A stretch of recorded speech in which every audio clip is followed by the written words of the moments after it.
still record though without Zoom. Well, Zoom will record anything because it can't hear you. Yeah, but I'm saying right now I can still hear on Granicus. It's gonna record.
Turn my microphone on. Good morning, everyone.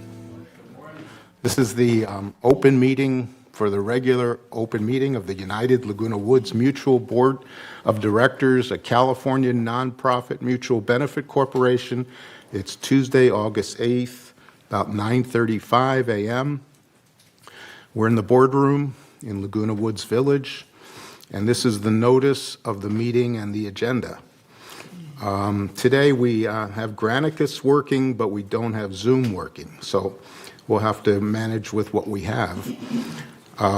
We do have, I'd like to call the meeting to order, and we do have a quorum, so welcome to all of our directors. Good to see you all. So first I'd like to start out with the Pledge of Allegiance. And Director Casey, if you'd lead us, please.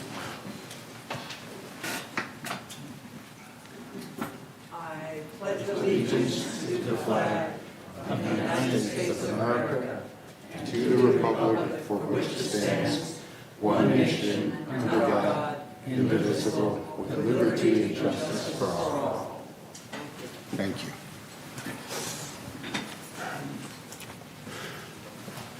Okay, do we have media here today?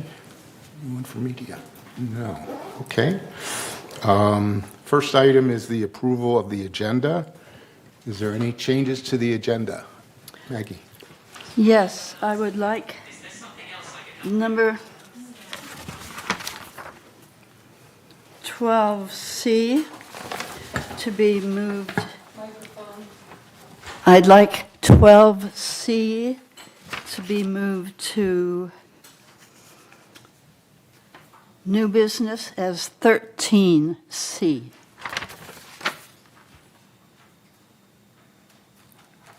What is the purpose Why? for that? Why? First, I consider microprint insufficient notice. I have never seen microprint before in the village in 12 years with my involvement. And we have it twice on this same thing. We complained last time it was hard to read. It is still in microprint. Secondly, we did not finish, we cut off our discussion, and we have not heard from Jeff yet, so I believe it should still be on 12C. Thank you. President Ross, may I respond? Yeah, go ahead.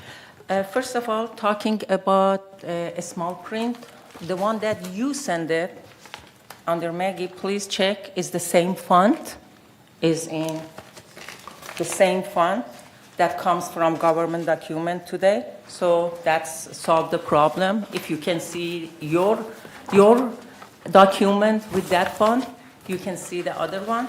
The Number re- two. the no, residents excuse cannot me, see it. Excuse me, I am talking.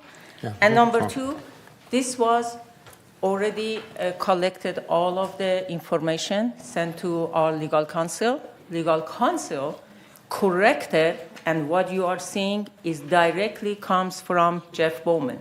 Mr. Bowman is our legal counsel and is corrected and consider all of the discussion that we had last time. And this time, if this is coming as the first time, and then goes for 28 days for review for the members. And if members have any question, they will come next month for that too. So Okay, so this is the first. The first read. time. Then it should be under 12C. It doesn't matter because it was here unfinished last time. It's already one time. So It's on let me correct something that Azar just said. It was voted, or actually at the last meeting, we made some changes to this document. No, we did And- not. And we recommended some changes to Jeff. Some of the directors sent requests to Jeff Beaumont. Jeff Beaumont made the changes to the document, submitted the clean version of the document, which is in our package, which incorporated the changes, and that's what we're going to vote on today, or talk about, and then vote on today. So that's the plan. Diane? From my recollection, I don't, tell me if I'm wrong or not, wasn't it last time? From my recollection from last meeting, weren't we sending it back to committee, and then committee had to go through the process and then send it to finance, or is that not true? No. We no were committee. sending any questions that we had to Jeff Beaumont, and any directors were welcome to send their questions to Jeff. And then he was going to make the changes to the document and submit it back to us as a clean version for our board to vote on today and to talk about today. That was the plan. It was never sent to committee. I believe when the United Secretary reads the motion today, that if she includes that it'll be on 28-day review as recommended by staff, which it says it on the motion, I think that takes care of Yes. it as a first reading per se. Yes, I agree. That would be okay. Good. And also, I have some changes. I wanted to move 11. Point of order. What did we Oh. decide to do with this? So before we move to we're something? not changing this. We're keeping it at 12C. Yes. And I would like to see 11F move to unfinished business, 11F, because it's in consent calendar. That means we cannot ask question is on one vote, and I have many questions regarding to that. This is, are you talking about the 11F move to an F? unfinished business, maybe 12D. Is or that the 30. lodger policy, the lodger policy, is that sublease It is about the sublease, yes. for the lodgers, right? No, No, it's doesn't for say that. sublease. Sublease. Just, Okay. But I have questions. Maybe on that. Maggie, you can explain. it is the original sublease. Sublease, The okay. one that we are functioning under and have been functioning under for 4 years. Okay, so there's no change to that. There are Yes, no there is changes there. substantial changes. Okay. We changed one address to be above the other, Mm-hmm. and we changed some wording. It is cosmetic only. None of it is legalese. None of it has changed any procedure. None of it changes any process or any notice.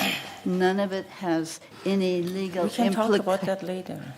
I'm sorry. Wait, Hey, she has the come floor. on, She has the Czar, floor. We're keep not it debating. shut. We're not debating. Okay, None go of ahead. We're not debating. None of it has legal implications of any kind, which is why we put it there. Okay. So we'll keep it there. No, I have question about Do that. you We want to make a vote? recognized. I- Do you wanna Come make on, a you're vote? interrupting. I have question about this. Okay, so if you want to make a motion to move it, then I want to make a move it. motion that because there is some wording I there that already- is Wait, not She has the floor. Azar has the floor. Raise your Yeah, hand now if you you want to say talk. that. So, 11F, let's, can one at a time people talking, Yeah, please? let her talk, 11F. and then you'll talk. 11F has some correction in there that I have question and needs discussion. Is that does fit on the consent calendar? And I don't think so right now is the right correct timing to go to those words and goes and explain. And nothing changed. If you go to the 1112C, when I present what I want to say, if everybody agree, we vote on that and we pass. Nothing is wrong. I mean, it's not Okay, should so be. you're making a motion to move I make that a motion to 11F goes Point- to point- 12C. 12D. Point 12D. of order. Okay, would you like to say something, ma'am? Yes, point of order. I made a motion to move 12C from 13C. I made a motion to move 12C to 13C Okay, let's take care of this first. motion first, and then we'll take care Oh, of your but motion. I made mine first. All right. Tom? First of all, there was no second to any motion so far of anybody's. So there's been no motion made and seconded. And it is my belief that anytime a member wants to move something off the consent calendar, they should be allowed to. So I would second Azar's motion to move 11F to 12D, just because I believe every consent item, if there's any discrepancy, should be moved where there's allowed to be discussion on it. So that would be my second to Azar's motion. Okay, do we need to have a vote for that, or do we not need to have a Made vote? a motion, need a vote. I'm sorry, are we moving to new business or unfinished business? Unfinished business because it's already. Okay, Azar, Okay. raise your hand if you want to talk, okay? Anyone, raise your hand if you want to talk, if you want to be noticed. Thank you. Okay, so we're going to, we made a motion, it's been seconded. Excuse me, may I So, speak no, quickly? not yet. not yet. You're out of order. You have to go Not with the yet. first motion and ask for Okay, a second. thank you. You didn't ask for a second. Thank you. Okay, we're going to take care of this one first. It's aye. Okay, so all those in favor of moving the recommendation for the approval of sublease and application package to where are we moving it? 12D. 12D. Raise your hand. Okay. Okay, it's unanimous. Anyone opposed? No? Okay. Okay, now we'll take up the first motion. First motion is to move 12C to, what was it to, Maggie? Future? 13D now. Would be 13D now. No, 13C. Oh, well, the other one is now Oh, it's 12D, okay. So the next item under new business, which would be, So 13C. 13C, move Yes. 12C to 13C. right. Okay, Siobhan wants to talk. Siobhan? We would move that to unfinished business because it was on new business last meeting. Say that again? We should move this item to unfinished business. Unfinished business. That means So- where it is. Yeah, to new business. No, where it is right now, because we talked about that last month. So say that again, I'm sorry. I would propose that this item be moved to unfinished business rather than new business. That's where it is. There you It go. is an unfinished It business. is. Keep that. 13, Are we changing the 12C. motion? So the motion is to move it from 12C to 13C, is that correct? No. Maggie? Right. Yes. Okay. So all those in favor to move from, Is there a second? oh, yeah, is there There a is no second? second. Good point. Is there a There is no- second? No second. Is there a second? No. No second? Okay. Okay, it stays. Okay, so it remains at 12C. Tom? I move we accept the agenda as amended. I second it. Okay, thank you. Oh, do we need to vote on that, or May I have a discussion on that on which item? agenda? Why don't you wait till member comments? Well, this is an agenda item. I have a question with the agenda item. I Let's- want to add an let's- item to the agenda. Let's wait I till was in member the comments. prep meeting, and I was told I'm not allowed to Yeah, but talk about agenda. all the item there. members, I know, all the members speak at member comments, so, But at that time, the agenda is already settled. I cannot change agenda item anymore. but you could talk about any item on the agenda or off the agenda. So talk about it during member I comments. want you to talk about it. Okay, you could sit down, please. We'll talk about it when member comments. Okay, so now I'm going to report of the chair. Oh, no, we have approval of the meeting minutes. I'm sorry? Vote on the agenda. Okay, that's right. We need a vote on the revised agenda. All those in favor of the revised agenda, raise your hand. All those opposed? Okay, it's unanimous. Approval of the agenda is done. Approval of the meeting minutes from July 11th, July 13th, and July 27th. Any changes to any of those? Oh, I was going to move it. Oh, okay. Second it. Okay, it's moved and seconded. All those in favor, raise your hand. Okay. It's unanimous. Okay. So now I'd like to report as the chair. I want to continue to keep these meetings done as professionally as we can, following Robert's rules as close as possible. And I don't want attacks or yelling or interruptions, no bullying, no yelling, no screaming, none of that stuff. So I want to keep these run as professionally as we have in the past and as we continue to do so. And that includes our directors and our members, too.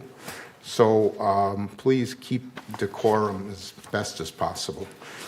And then for one of the big things we're working on, I mentioned it at last month's meeting, is our budgets for 2024. There's a very important meeting tomorrow in our boardroom at 1:30. It's the third revision of our budget. We're getting very close to finalizing our budgets for 2024. We have significant issues that are challenging us, like property insurance, which continues to go up, up, and up, and our other costs due to inflation, which we're fighting as much as possible. And we're looking at anything that can be done to help us with those increased costs. And so we're going to have some detailed discussions, including salary discussions, including discussions on property insurance, including increases to our association dues because of landscaping and maintenance and construction, all the increases due to inflationary pressures. So I think it's important, and I think this meeting is on Zoom tomorrow. I think it is. It's an open meeting. And so I think it's on Zoom, so you could all watch it from your home, or you're welcome to come here tomorrow at 1:30. I think it's important for everyone to be here. Second issue is more of a personal issue, and this relates to some of my neighbors in my residence. So now I'm going to, like I'm standing at the podium now, pretend I'm standing at the podium, because I wanted to present a problem that's happening in cul-de-sac 9 in my neighborhood. And we have a problem that I think needs to be resolved. And I'll be very brief about it, but it seems to me that a series of my neighbors are getting notices from a security officer. And the security officer gives us notices that most of my neighbors have clutter in their carports, but including me. I have clutter in my carport. I was noticed. All my neighbors were noticed. And they were noticed by a security guard. And so one of my neighbors asked the security guard, why are you noticing so many of the neighbors when they just have one or two little items in their carport? They have a granny cart, they have a little trash can, or they have little things like that. And his answer was that because we're looking at one of your neighbors that has serious clutter problems. And because of that one neighbor that has serious clutter problems, we have to report all the other neighbors to show that we're being fair to him. And I don't think that's correct. I think we should go after the one with the most clutter and not waste our time with the neighbors, including me, that has one or two little items in our carport. So and also, I question the use of using our security for doing that, because our security is supposed to keep us safe.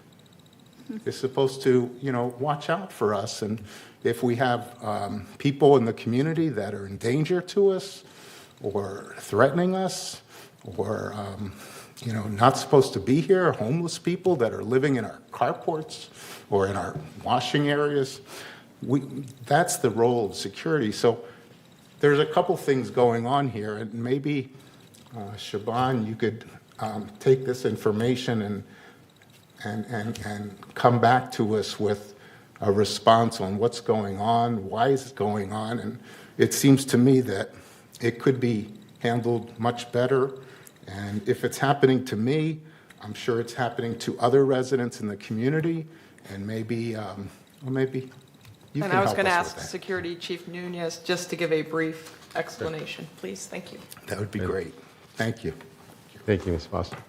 And President Ross and the board. Security does look at your safety. That's one of the primary functions. Secondly, they work in conjunction with compliance for any violations that are out of compliance, which are the rules that the board actually put together that request us to enforce. We don't make up the rules to enforce. And when we're called out there, and I will research this incident, and this person, the security guard, do you know when this happened? Yeah, it happened, I've got several notices here. Okay. I can give you the notices. Okay, we can do that if you want offline, and I can research it. But typically what happens is they will go out because there's a complaint or a follow-up to compliance to investigate to see if their clutter has been cleaned up, because they'll get a notice and saying, please clean up this area. And then they'll ask us to go out and look to see if the place has been cleaned up. If it hasn't, then there will be times when we'll issue a citation, a notice of violation, if you will, and then or report back to compliance saying it's still out of compliance. If there's a specific case or working, if we notice other areas that are actually in violation, along with that, they will also issue notice or courtesy notices to the folks that are in violation of clutter, which is one of the largest complaints we have in Laguna Woods Village, is clutter calls that we go on and compliance actually handles. And like I said, we don't generally go to self-initiate those calls, where they're usually calls for service that people want us to go out and investigate. And the only way we could issue a notice of violation is if you actually are in violation of what's allowed and what's not allowed, or what's not allowed in your carport area. And if they're doing something other than that, then I will definitely hold them accountable for that. And typically, Eric, these are the compliance inspectors, not security officers. Yeah, well, I was going to say they are, but we have worked in just recently in the past with compliance because because the number of people out of compliance or the area has, as you were saying, that what I was going to say is if it is something that is allowed, then you should have not received a notice or a violation. But if it's something that's within against the rules of United, then you will have probably received that. Yeah, so maybe we need to look at the rules because most of my neighbors had one or two little items that they were cited for. That takes time to cite, takes time of the committee to, review the clutter. And so it's a waste of time to me to see so many of my neighbors getting cited for such a small amount of clutter. But I'll let Diane talk. Yeah, I was just going to say that, having a shopping cart that's put away under the carport space, shouldn't be a violation. They don't do it with shop. Those little carts you're talking about should not be a violation. It shouldn't be, but I think sometimes I've noticed in the past that there could be a security guard that gets a little overzealous, especially during COVID. I mean, they were down there at Okay, the we're Greens. not, we were just having Eric give us a brief update. I so know, Let's but you just gotta thank just him for watch his it. time and move on. Thank Well, you. As I said, I'll get those dates from you, and it'd be easier researching the exact dates that you have in mind. Okay, thank you.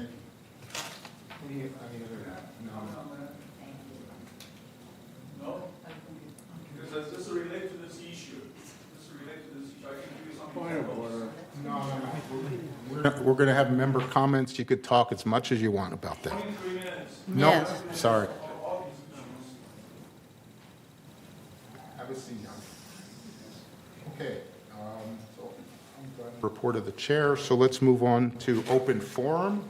So at this point, at this time, members only may address the board of directors regarding items not on the agenda and within the jurisdiction of the board of directors. The board reserves the right to limit the total amount of time allotted for the open forum to 30 minutes. A member may speak, I think that means 3 minutes. A member may speak only once during the forum. Speakers may not give their time to other people, no audio or video recording by attendees, and no rude or threatening comments. Members can attend the meeting by joining Zoom link and to have your message read during open forum. Okay, so let's go ahead and welcome our members. First speaker is Jim Ropo.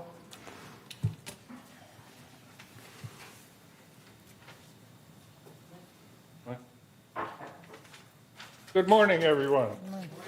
Good morning. I'm here about a safety hazard issue that we have not been able to resolve. For March, April, May, and June, I attended the Resident Advisory Committee meeting working with Directors Lee and Liberatore, and I also have had email communications with Catherine Laster from VMS, and I'm not here to complain about any of them. We're all sort of stymied together, I think, right now. On Calle Aragon, on the sidewalk, down by the Aragon entrance to the Performance Arts Center, is a broken utility cap on the ground. It's broken, it's crumbling, and there is a fair amount of space underneath it. I can tell you, for over the last 5.5 years, a weathered cone sat on top of that utility cap. I know that because we walk there just about every morning. The utility cap says Pacific Telephone, which went away in 2002, and nothing has been done about it. We did, with the help of Catherine Laster, we did get rid of that cone and put up some of these orange poles, 3 poles, and some caution tape around it. If somebody steps on this cap that's crumbling, they are going to get seriously injured. We are very concerned about this with our Vision Club members, but really it's a safety hazard to everybody. It appears, and I don't have access to the documents, but based on what Catherine Laster told me, AT&T is the problem. This is their property, and they do not seem to recognize this issue or take any kind of action. And I'm here to ask President Ross and General Manager Foster to please help us to get this fixed. Okay. It's a true safety hazard. If you step on this and go down, you're going to break something. This is not good. Thank you. Thank you very much. Next. Next speaker is Joyce Eileen.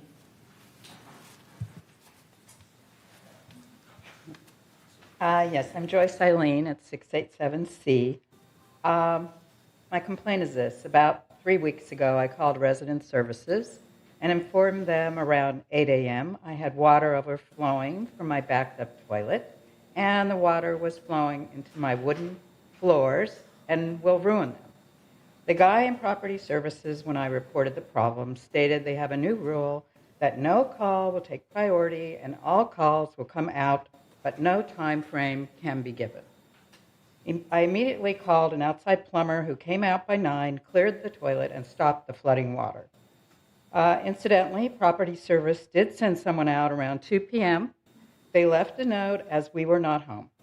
By then, the problem had been resolved. However, my hardwood floor was ruined, and we had to have my hardwood floor redone. In conclusion, when our members call with an emergency and need immediate service, we should respond in kind with an emergency immediate response to assure the safety and health of our members and our co-ops. Another issue is what President Ross put up about the security guard. I was the one that talked to security guard, and he informed me that everyone got a ticket because there was one person that had clutter. That is unacceptable. These security guards that we pay for need to be doing things around here to make us safe. There are plenty of criminals that are living here, which I know. That's the job they have. Thank you. Okay, thank you. Next speaker is Ed Scanlon.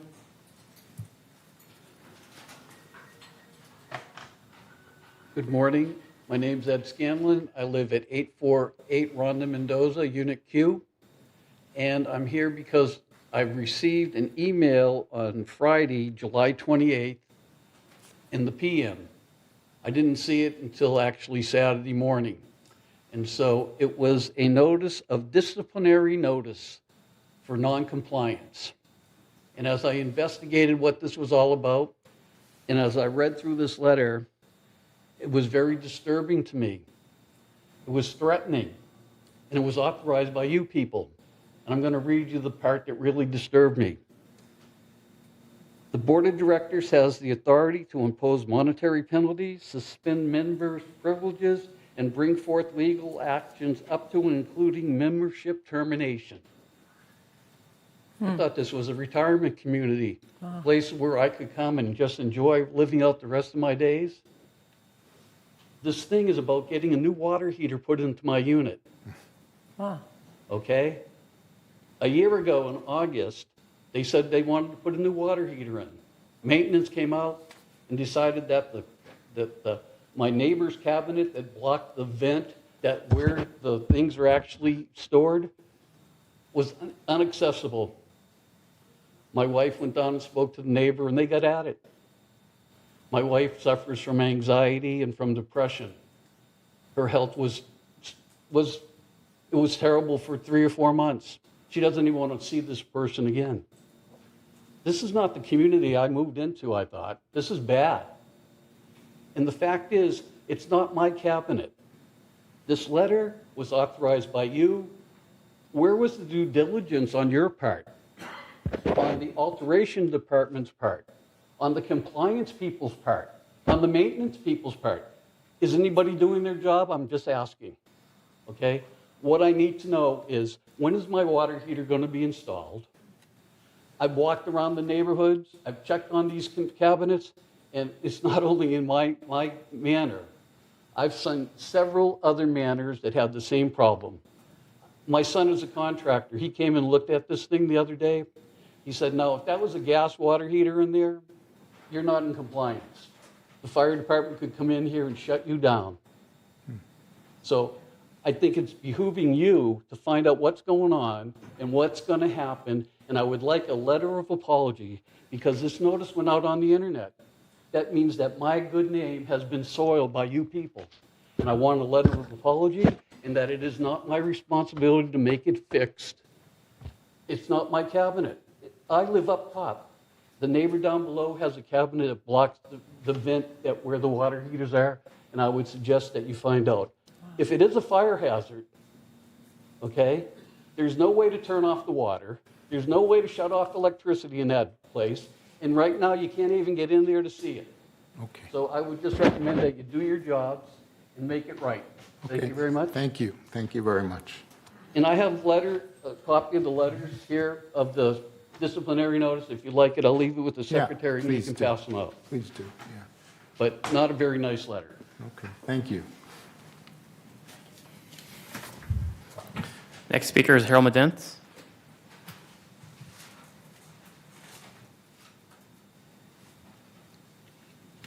Morning, everybody. Harold Medense, 421B. As I went in front of the GRF board yesterday, I want to ask you the same thing. It's very simple. I would like to ask you to get together with GRF and with Third and create a way to get an audit for this whole system. In my mind, it doesn't make sense that we're saving money here, we're saving money there, and we get paid more money for the association. A forensic audit is fantastic. It will clear, it will be good for VMS because they got nothing to hide. Everything would clear, would be good for you because it would be great to find out you guys didn't do anything wrong. Every business that I ever worked with, we got an audit every 2 years and it's welcome. You got nothing to hide, do it. Has to be outside, not inside accounting. Because if you read, and I am not a hell of a bookkeeper, but if you read the statement that we get from the audit from VMS, that I'm sure they're the one that created, it doesn't make sense to me. So that's, I will ask that tomorrow to Third, and hopefully you guys listen to this. It's for the benefit of all of us, VMS, the boards, and us. Thank you. Thank you. May I ask a clarifying question? I'm sorry, I missed. What do you want audited? Yes, audit, outside audit. Or financial records, I guess. All the financial records? I want to audit all the financial audit like you do every year, not done by inside audit, outside audit. If you do that, at least every 3 years, every time the board changes, Yeah, that opens everybody's mind. We do have a financial audit every year with Every an year. outside auditor. I haven't seen one. Yeah, Not, yeah. Okay, thank you, thank you. Next speaker is Jerry Miller.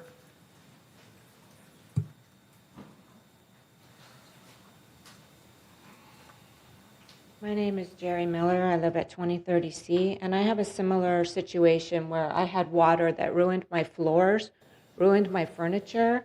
17 days, I had 2 heaters and fans going. I had mold on my walls. Lettner came out and fixed my roof. They said it was fixed. It wasn't. They came out again. They came out again. 4th time, it finally got fixed, but all my stuff got ruined. My insurance has gone up. I've had to use it several times since moving to Laguna Woods. I called the director's office and I asked to speak to the director about this. Never received a call back. I call back again.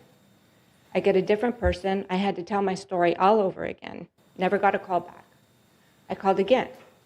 I got a different person. I was tired of telling my story, and this person said, well, she has 3 assistants.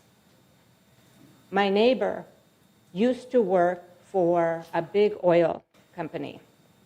He shared the same floor as the oil executive. The whole head of this oil company had 1 assistant. Laguna Woods is 3 miles, okay? So talking about waste and cutting back on budgets and so on and so forth, I propose that The next time the contract is up for CEO, we, the stock cooperative owners, all of us, we have to have a town hall where we can ask, what is your vision for Laguna Woods? What do you bring to the table? What can you do to cut back on the budgets? What do you foresee? So we all get an input, not a small handful of people, because we're all affected by this. And I think we truly need that, and we all should have a say. And that's what I propose, and I hope we can get some answers on that. Thank you. Next speaker is Ms. Elizabeth Romano.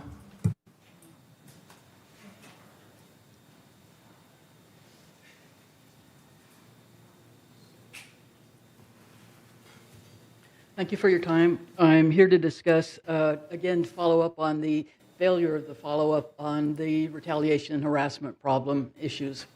There's 3 or 4 pages of harassment policy that were written following harassment retaliation towards me by the board members who initiated that. I have been unable to get satisfaction from that, and there should be something done. What I've had to do is call the police and file a report for bullying because this information is not put up on the calendar here so that it can be discussed. So I did file a report on bullying, and I do have 2 by the CEO. And by that bullying is by using that position to not respond to what we're asking for, to not respond to what I'm asking for, to not respond to the policy for sexual harassment and retaliation that was developed by her and this community. So I'm asking that, for one thing, for her removal, there is no reason that we would keep somebody in place who breaks the law and continues not to enforce that policy that was responsible for. That's a human rights violation, it's a civil rights violation, and it's against the law. And to me, we need better, we deserve better. I deserve better, okay? The other, that's pretty much what I wanted to bring up because it continues. And she continues by not doing her job, and that's the retaliation. All right, There's pattern for that. we're not Okay, gonna have so attacks. we're gonna switch to the audit, and I think that whoever has suggested that audit is the community needs this. We need to know where this money's going. I've talked to one of the managers of NCB Bank, which carried most of our loans. They say that there's theft, okay? They filed a theft report. I would like somebody who wants to contradict me about that to call NCB and talk to them and find out where our reserve money went. So I appreciate all the work that you do, and it's sad that I need to go to court and get some attorneys to have some satisfaction on your own policies and procedures. Thank you very much. Thank you. Next speaker is Mr. Andre Torn.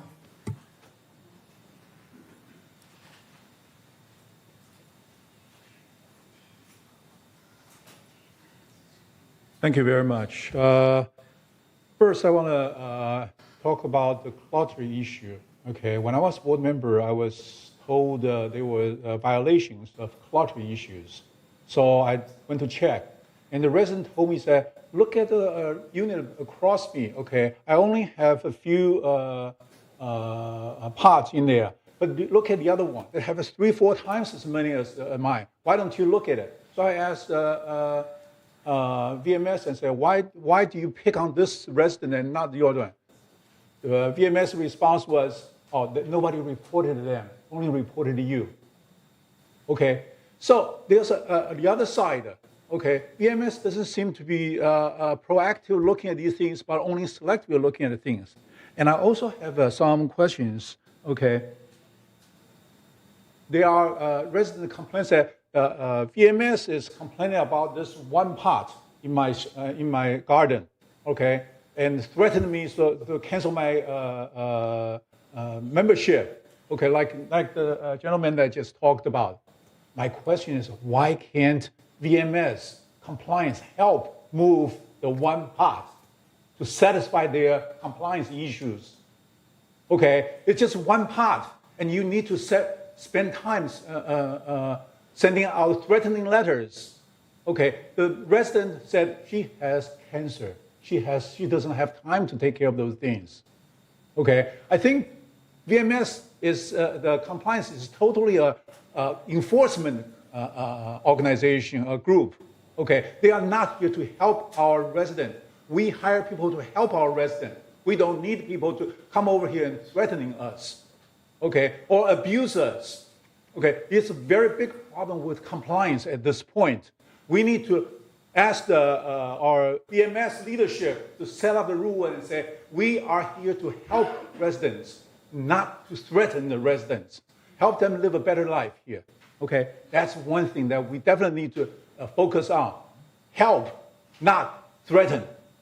Okay, the other thing is directive and management, directive versus management, and oversight versus operations and execution. This is listed in the book of Board of Director book, handbook. It says your responsibility is directives. You know, a lot of people look at me and say, what is directive? What is directive? Okay, that's what I want you to find out. Okay, how do you define your directives? What's the difference between directive and management? Looking at all the reports here, they are all management issues. These problems should be reported by management, not by you. Okay, I don't want to argue against you because it's management issues. Okay, so thank you very much. Please let us know what is your directive. Give us some examples. Okay, and then tell us where you should focus on, where VMS is supposed to. These should be separate issues. You guys don't defend for VMS, please. Okay, it's not your job to defend for VMS. Thank you. Thank you. Next speaker is Maxine McIntosh.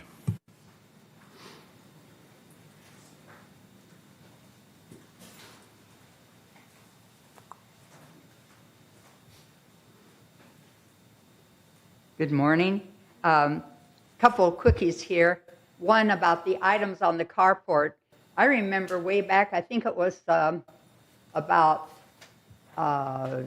2004 or 2007, the board was discussing items on the carports. And the carports, a lot of them looked really trashy because nobody had been enforcing anything.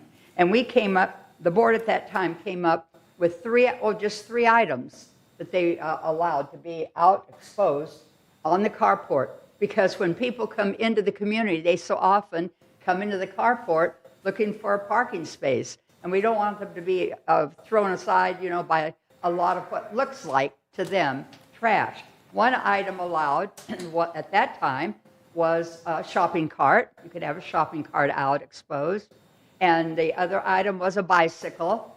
And you know, I can't remember the third one. Only three. I can't remember the third one. But we kept it to three. And then in just a year or two after that, or maybe 7 or 8 years after that, we went into clutter on patios that showed from the sidewalk and so forth. And I thought passed a number of resolutions, but maybe not all of them. Maybe just some votes were taken on some. But the idea that somebody has more clutter than I do, why don't you go after them? That's that old thing we try to teach students in school. If one person does something wrong, it doesn't mean it's an excuse for me to do it wrong. Then the other thing, I heard something that was being approved on the agenda that the attorney had gone over, and I heard someone say you'd be voting on it today. I don't believe you can vote on something that's had changes unless they're just secretarial changes. You have to start over again with the calendar, because now it's not the original document, and give people another month. You might want to check that. And and all the microphones in this room was remodeled. We were told you didn't have to lean forward, you could just sit naturally and you'd hear everything fine. Well, Maggie almost has to eat hers. She gets way down like this, and then we can hear her. So you might want to just have somebody check the microphones again. Thank you. Thank you, Maxine. We have 2 email comments. The first one is from Chris Collins of the Foundation of Laguna Woods Village. Fall help is available. What happens after you fall? This is the critical moment. Can you get up on your own? Are you seriously injured? Can you call for help? The president of the Foundation Laguna Woods Village reflects, having fallen myself late at night in my own manner, I know those questions only too well.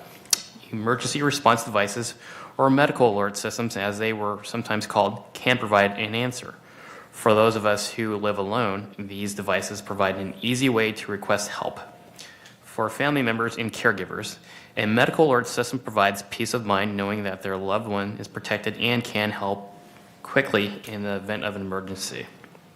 Knowing that help can be requested also permits greater independence while also reducing anxiety and stress. As a corollary to its effort to promote fall prevention, in the past year, the Foundation is helping those residents who are fall prone but have limited financial means to get the benefit of emergency response devices.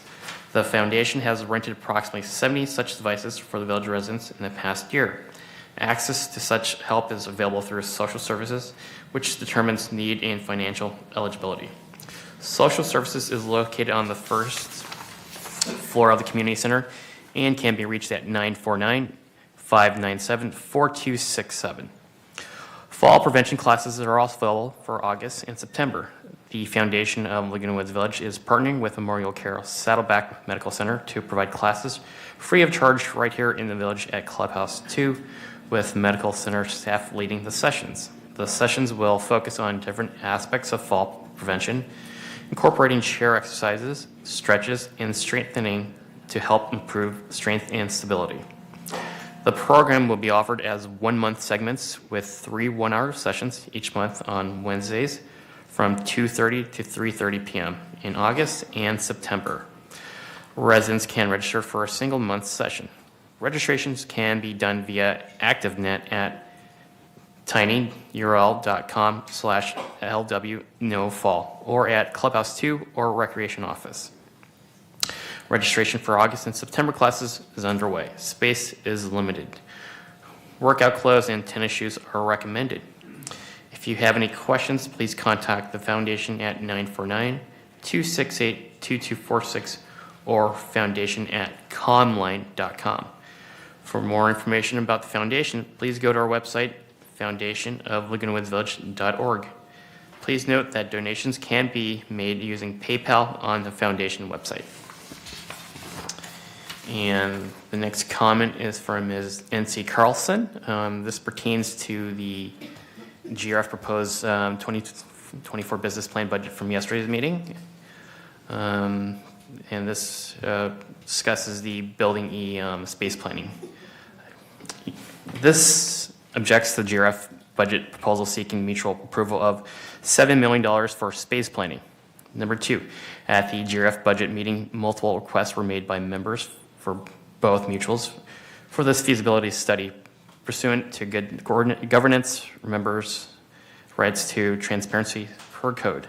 Number 3, however, certain directors denied all the requests for the consultant's report mapping our existing facilities and propose alternative space utilization options. United Mutual must not approve a $7 million space planning budget. Cost-saving space alternatives and utilization options made by experts is pertinent information for members to consider before GRF spends millions. And that is the end of member comments. Okay, is there comments from our directors about member comments? Diane? Yeah, I wanted to address the audit. So every year we do have an audit by KMPG, and we go out to bid to make sure we, have the right auditors periodically.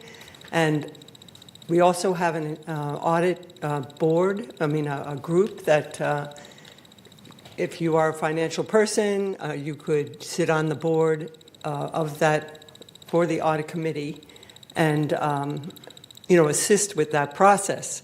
So this happens every year, and you could go out onto Laguna Woods Village documents and see United's audit for, I just pulled it up on my phone, for December 31st, 22. Our audit is on there, and I'm sure the same thing with other mutuals.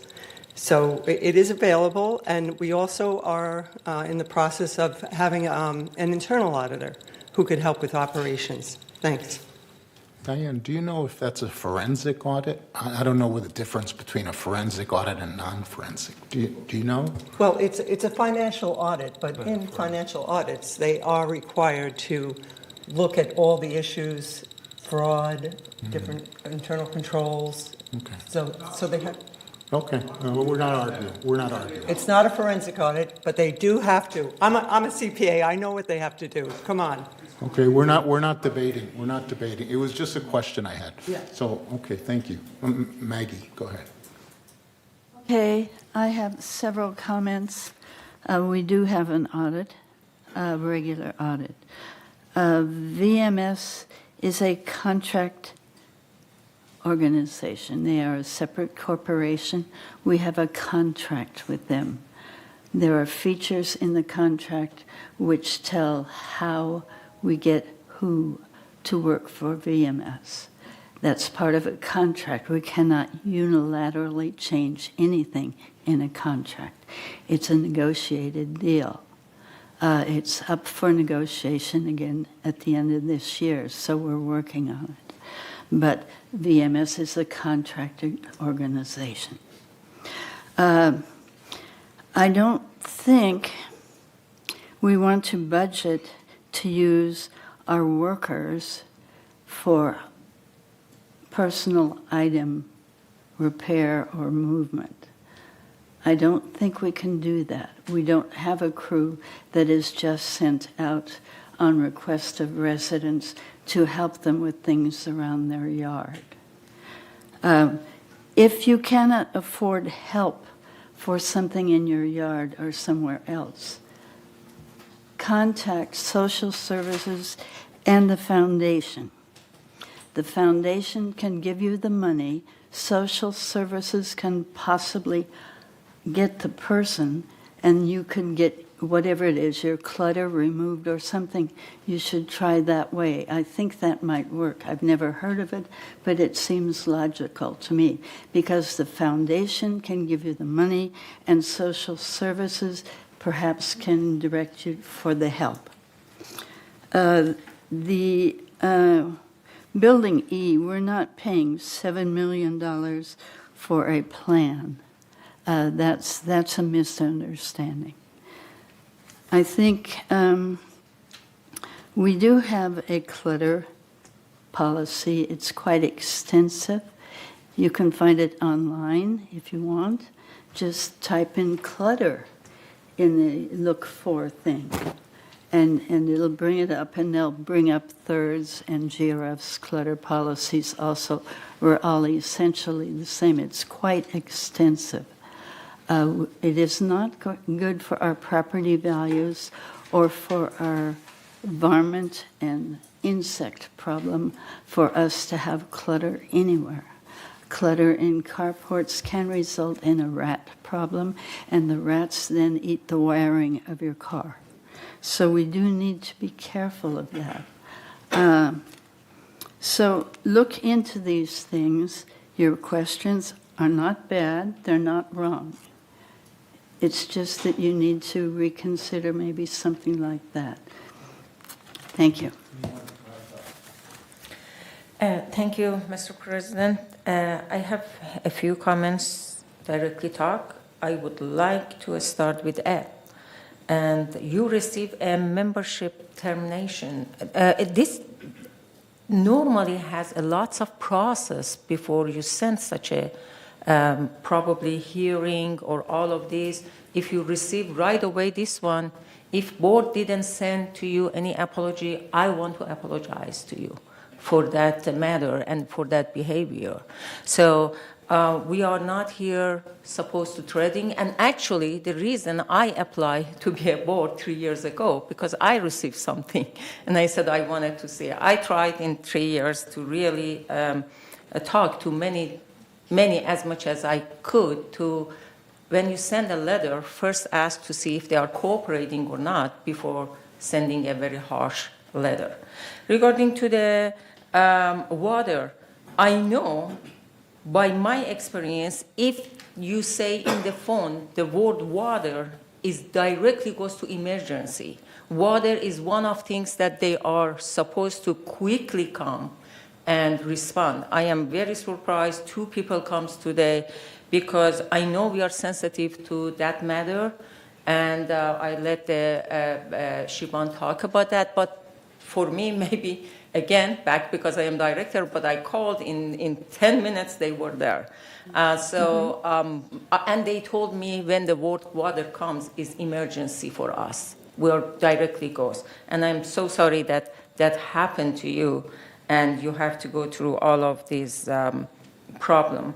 Regarding to the directors that they said, I wanted to say to not only these residents that comes, to all people, please understand that VMS doing what director tell them to do. So if you want to scream, if you are not happy with VMS, please scream at your directors. Directors are the one that make a vote. Please go and see who said yes and no to the vote.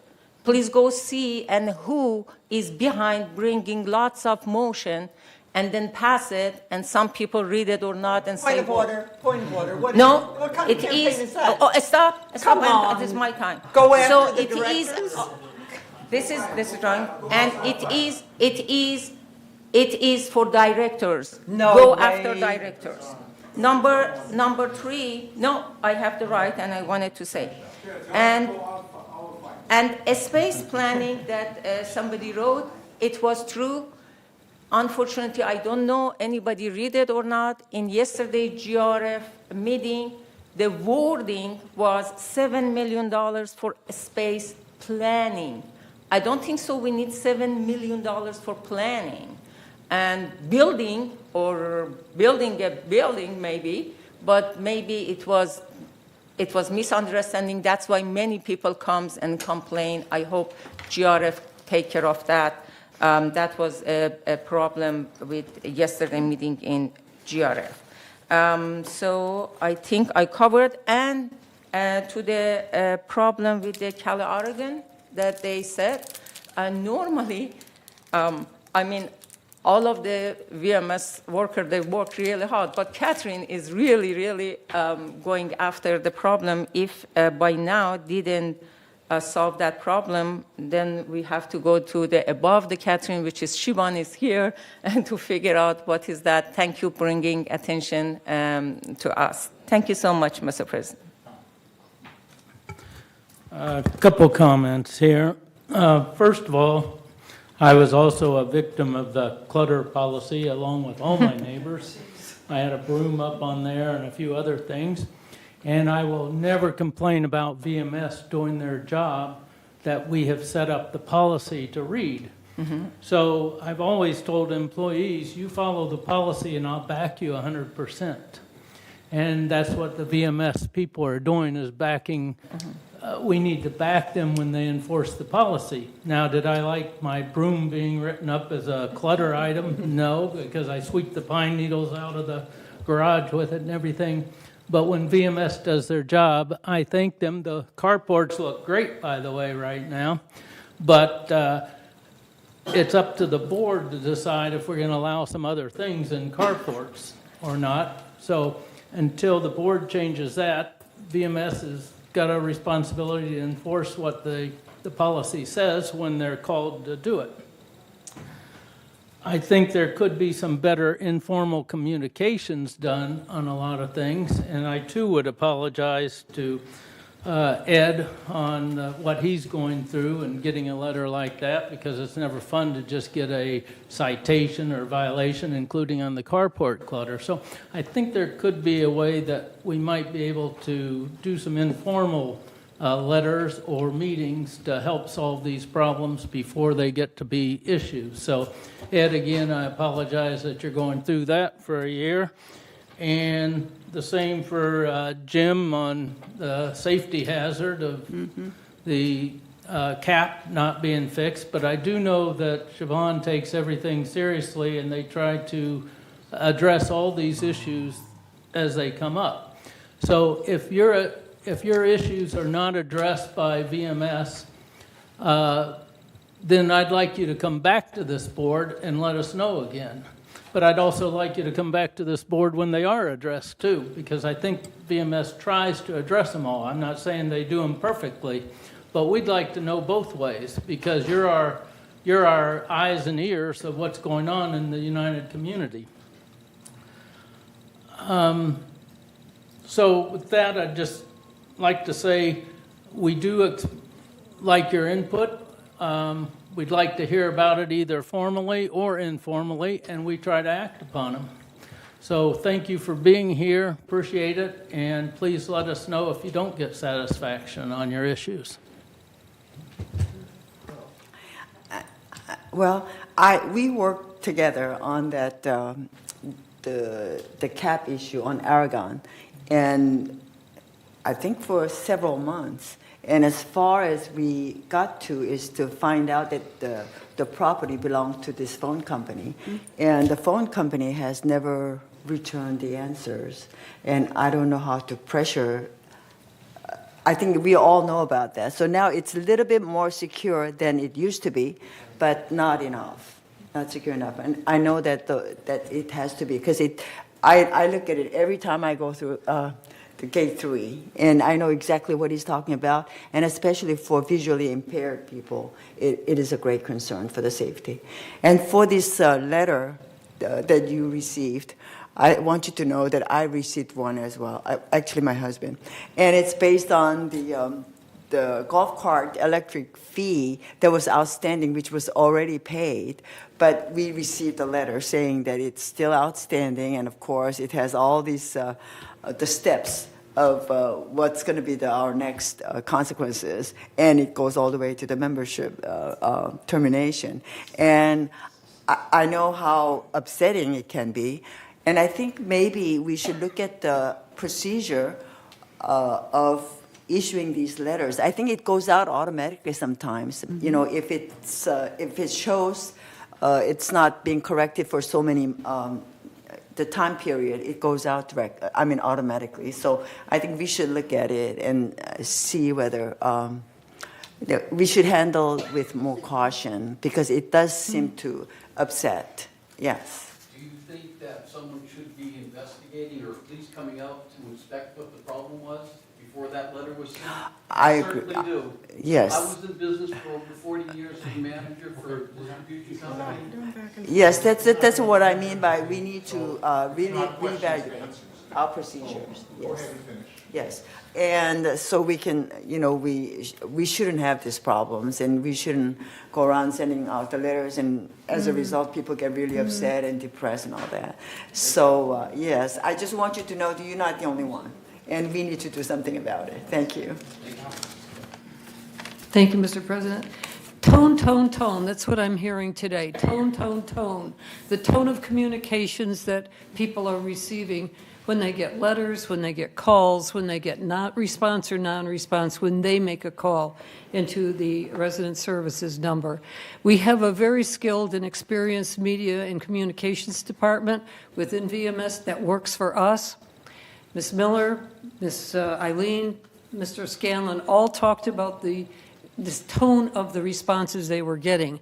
I would suggest perhaps that we might ask VMS management to take a look at the nature of overall communications that go out to residents, when they go out, and what strength and punch they try to deliver in their communications, and make it appropriate to the situation at hand.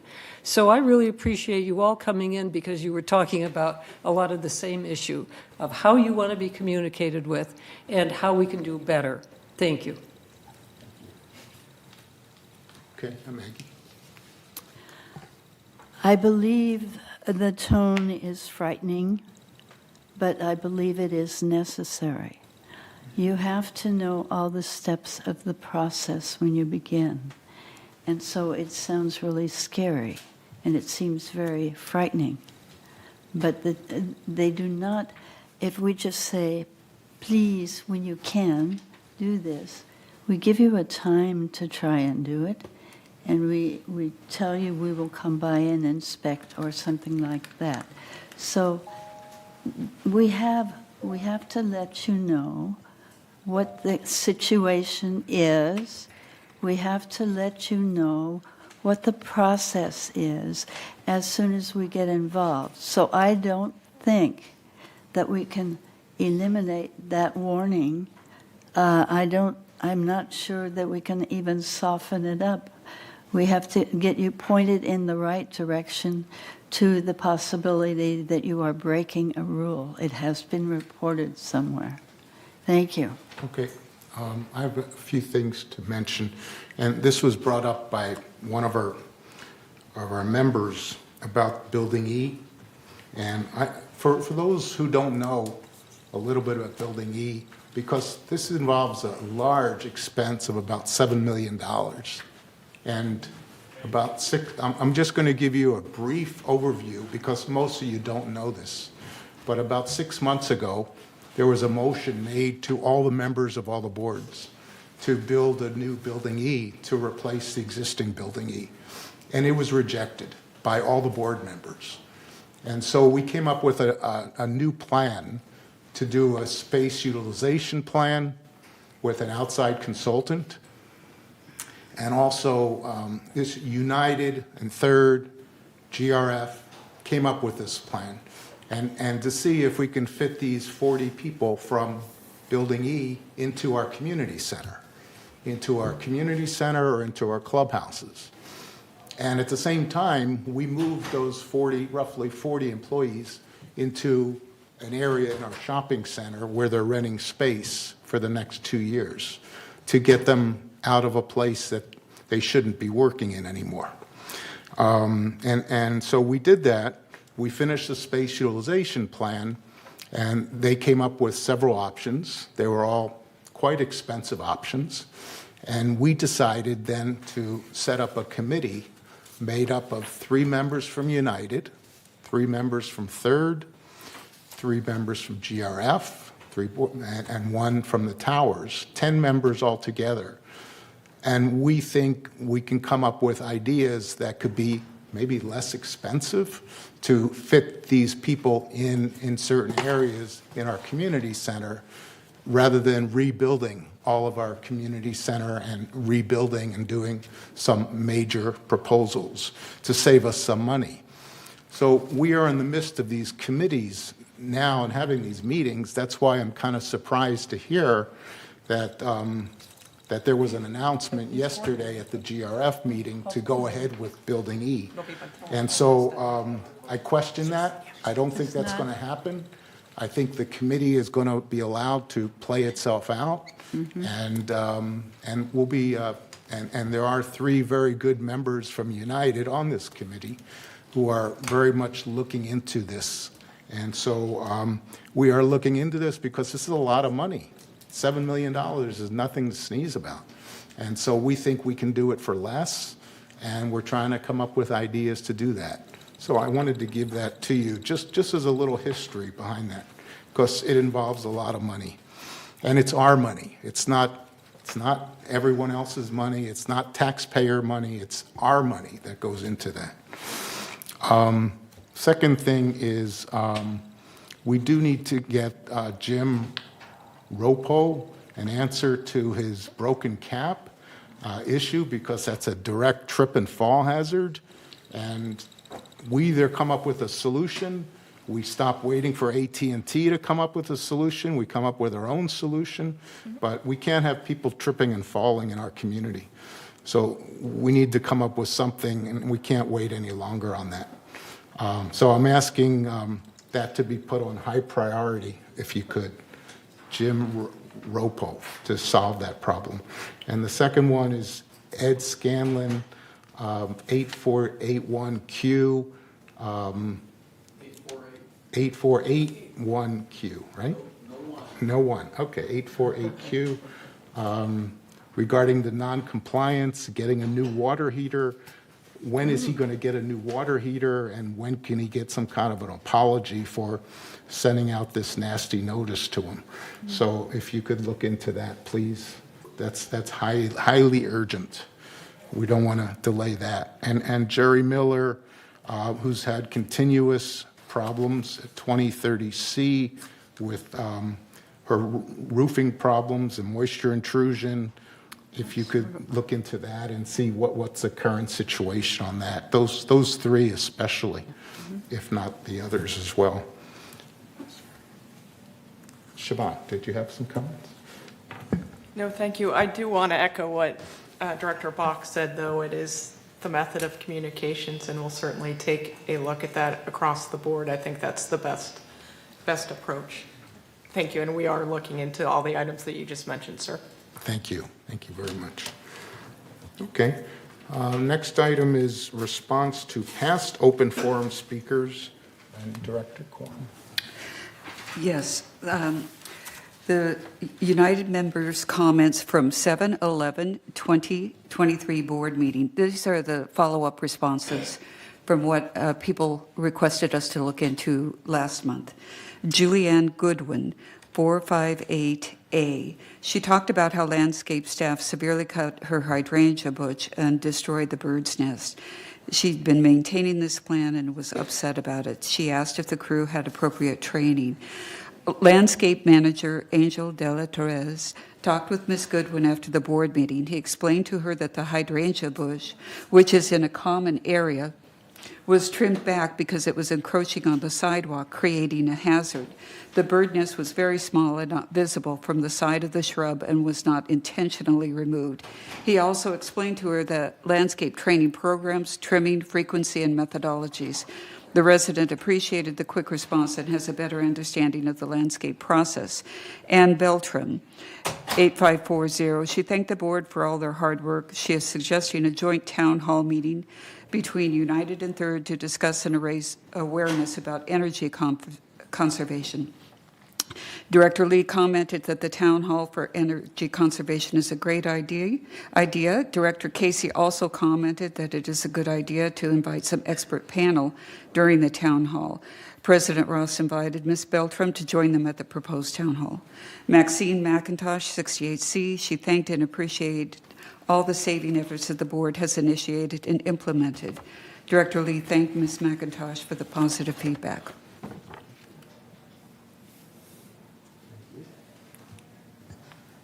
Okay, with that, we're going to go to the VMS board update and Director Kinney. Dan?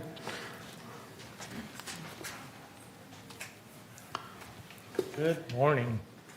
Monday. I realize my report is probably going to be somewhat informative to you, but probably more informative to our United members. I'm one of 3 United Mutual residents who have been selected to represent the United Board on the BMS Board of Directors. As you know, the 2 mutuals in GRF each select 3 representatives, and each is charged with representing the thoughts, wishes of our respective boards.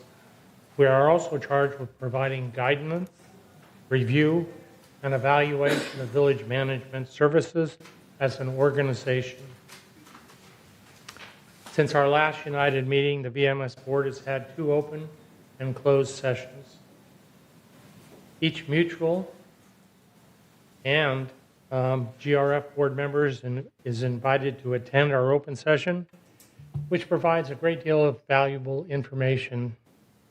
Since the last presentation, you may remember that I mentioned the Bright Ideas program. At our July open session, the winners of the current Bright Ideas program were introduced. A team of broadband employees, specifically Mark Dabinian, Hank Deming, Jorge Rodriguez, and Guadalupe Hinosa, received $1,000 for an idea that saves the village approximately $23,000 annually for their idea to install fiber optic cable from the community center to the leased office space.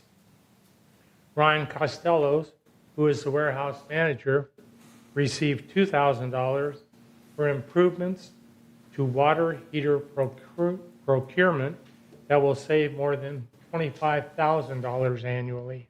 So between those 2, that's a significant amount that saves the village.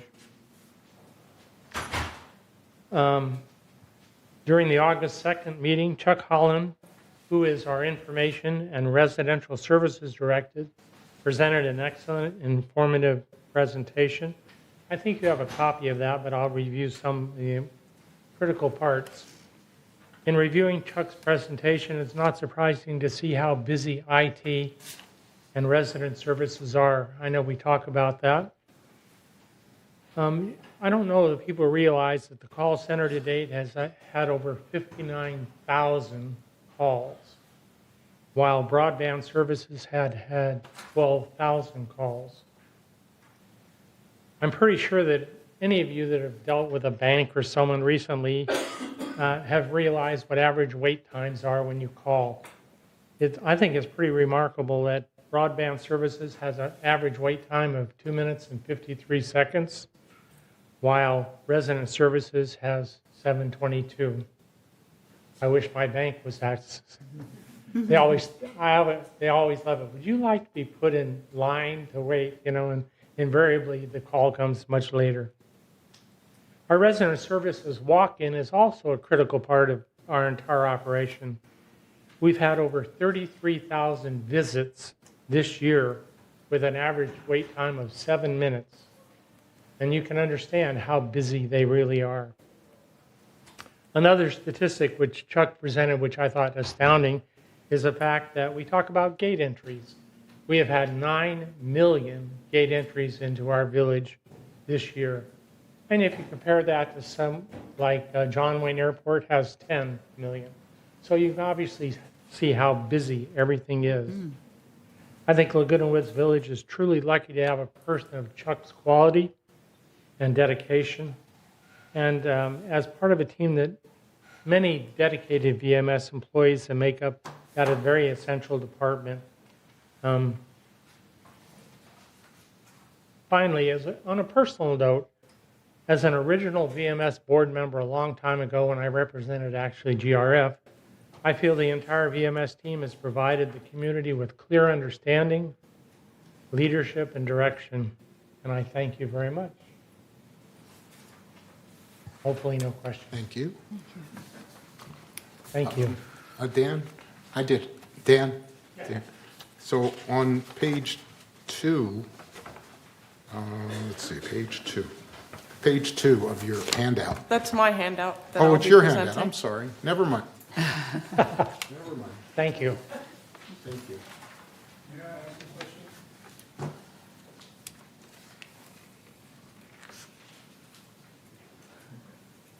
Thank you very much. Dan has mentioned that they have resident service has 59,000 calls.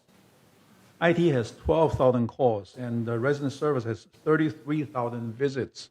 Okay. So my question at this point is, they really work very hard. We have our staff working really hard to help these people. Okay. I really appreciate that. Okay. But as a director of the board needs to ask the question, why are we having so many calls? Didn't we do it right the first time? Something must be wrong to cause so many calls. This is what the director needs to say, hey, VMS, look into that problems. Okay, it's wasting our money to have so many calls. If we can do it right the first time, we shouldn't have so many calls. What's wrong with that? Okay, I wish the board give the directive and say, fix these problems. And don't get into the policy and say, oh, we approve the policy. No, VMS recommended the policy. You just approved it. You hired experts to set up the policy. And if the policy is not good enough, tell VMS to correct it, make a recommendation to correct it. It's like the Gate 12 problem. Okay, VMS is responsible for set up the policy. You are just approving it. It's not your job to set up policy. That's what you hire experts for. Okay, so please ask the question, why are we having so many problems? Okay, thank you, Andre. Thank you very much. Okay. Next item is the CEO report. Shabai. Thank you, President Ross, honorable members of the board. This morning I want to focus on ways to reduce costs. Obviously, we're in mid-budget preparation cycle, and I want to reiterate how residents can help reduce costs, but most importantly, highlight recent resident recent landscaping services and maintenance and construction efficiency enhancements.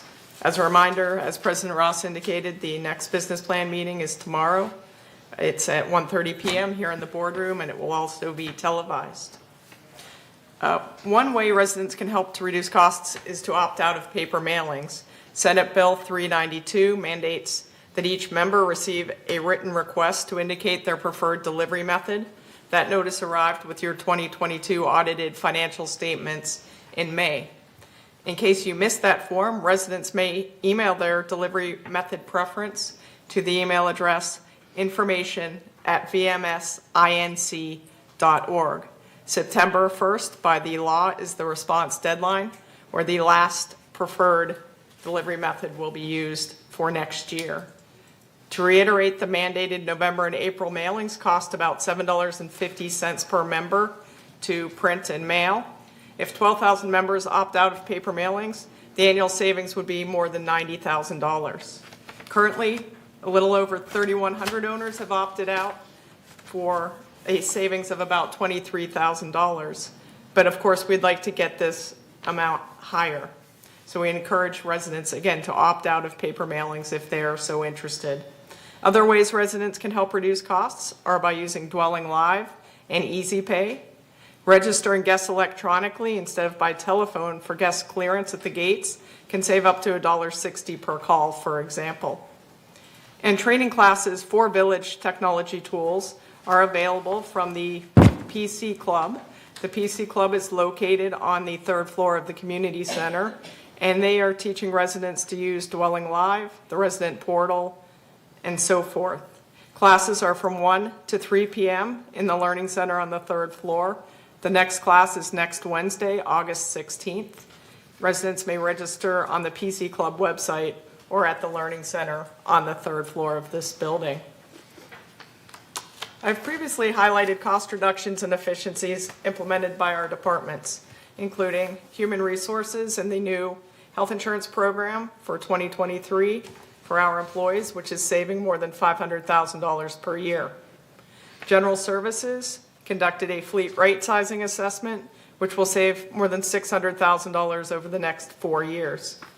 The department is also purchasing smaller buses at a cost savings of $35,000 per bus and about $42,000 in fuel savings over the 7-year lifespan of each bus.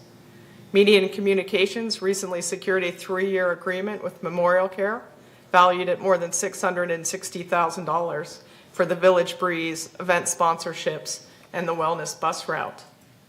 Today, I want to highlight cost reductions and efficiencies in landscaping services and maintenance and construction. In landscaping services, the Master Irrigation Control System, which is more than 80% complete, will save 74 million gallons of water and $280,000 in water costs annually.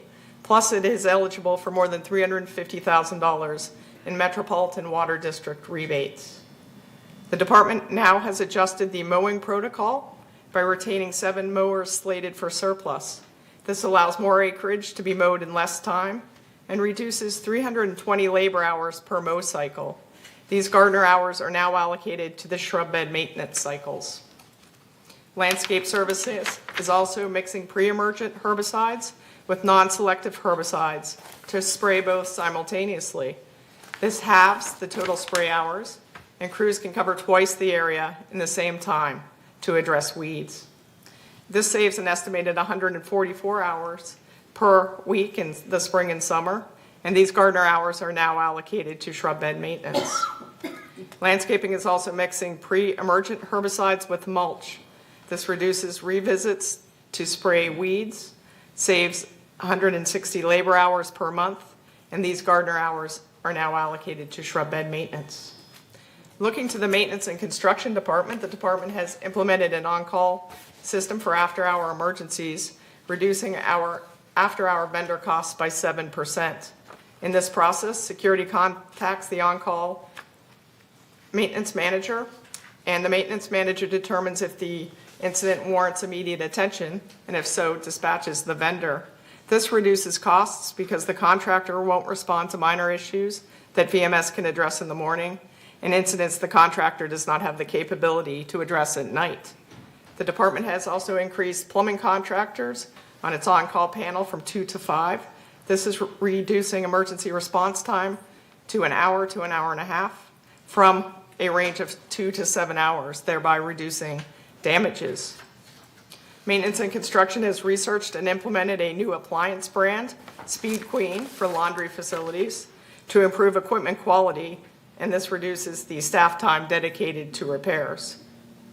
The department has implemented monthly contractor meetings to review all work and invoicing to ensure quality and accuracy, and is reviewing construction materials to expand the lifespan of materials to use the latest industry standards. The cost savings here is estimated to be $150,000 per mutual over the next 2 years. The department has also implemented bulk material ordering with selected vendors, which is resulting in a cost savings of 3% of the maintenance budget. The materials budget. Maintenance and Construction is also creating and updating specific SOPs. This results in a 10% efficiency in work order closures. The department routinely reviews staffing capabilities and reassigns staff based on job knowledge and skills, resulting in an estimated 10% efficiency in work completed. The department is implementing technology to allow moisture intrusion coordinators to transfer field information to administrative staff for faster processing. This allows our coordinators more time in the field, responding to cases, resulting in less costly repairs for mutuals and members. The department has revamped the appliance replacement program, resulting in installation of new appliances within 30 days of paperwork completion. The department created a tracking system to manage contractors to ensure quality and compliance with contract specifications. The department is reassigning operation coordinators to assist forepersons with contacting residents to schedule work and manners. This allows our forepersons to spend more time in the field overseeing operations, and has implemented cross-training initiatives to allow temporary reassignment of personnel to support work areas experiencing workload surges. So those are some of the things that 2 of our largest departments have been doing, and I just wanted to take the opportunity to call your attention to those this morning. Thank you very much. Thank you. I have a couple quick follow-up questions. On one of the pages, you have cost reductions / efficiencies. It's not numbered, but it's a maintenance and construction. And it says, the manager determines if the incident warrants immediate attention. If so, dispatches a vendor. So we heard from one of our guests that if there's an emergency called in, that there's no immediate response, or there wasn't an immediate response in this case, caused damage to her flooring. And so is there such a thing as a requirement that when an emergency is called in, that they have to just wait till someone's available? I'm looking into that specific example, but as Director Asghari pointed out, water is an emergency and typically is responded to immediately. Okay. So I need to look into that precise item, and that is occurring now. Okay, thank you. And the second item is, I urge all of you, regarding the second page of this, we have a chance to opt out of, to receive written requests to indicate preferred delivery, so we can get all of our notices by email. And in order to do that, we have till September 1st to do that, and each of you can do that. If you forgot you did it, you could do it again. It doesn't matter.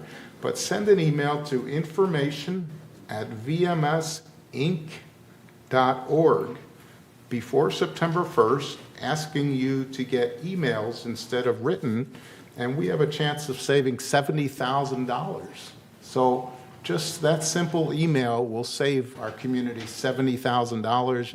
You can get the message via email. If you can, it would really help us all. So that's something that you all can do to help us out. So I thank you very much. Any other comments? No, I have a comment. Pearl, Sorry, yeah. Since the deadline is September 1st, can we put that in the What's Up in the Village? to Yes, we'll remind do it. people? We've been doing Yeah. it periodically all Yeah. summer, but we'll continue. Thank you. Okay, next thing. Thank you for your presentation, Shaban. It was very good. May I ask a question about this comment on this? Okay, make it brief. Make it brief. Yeah. It's very brief.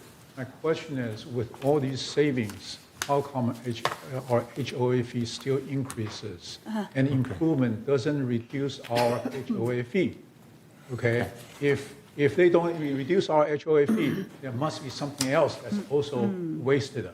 Okay, right? come to the budget meeting tomorrow, and you'll hear Okay, about I will. Okay. I just want people to know that the board responsibility is to watch money, let's focus on savings rather than expenditures. Okay, And focus, the saving doesn't reflect our HOA fee. Okay, thank you. Thank you. Thank you. There's a very simple answer that should be brought forth. The answer is this: if the savings weren't there, your HOA fee would be much higher. Yes. That's the answer. That's true. Okay. Let's move on to number 11, consent calendar. Would you like to make a motion, Tom? I move that we approve the consent calendar 11A through 11E as stated on there with. Seconded? Okay, it's been seconded. All in favor, raise your hand. Okay, it's unanimous. Thank you.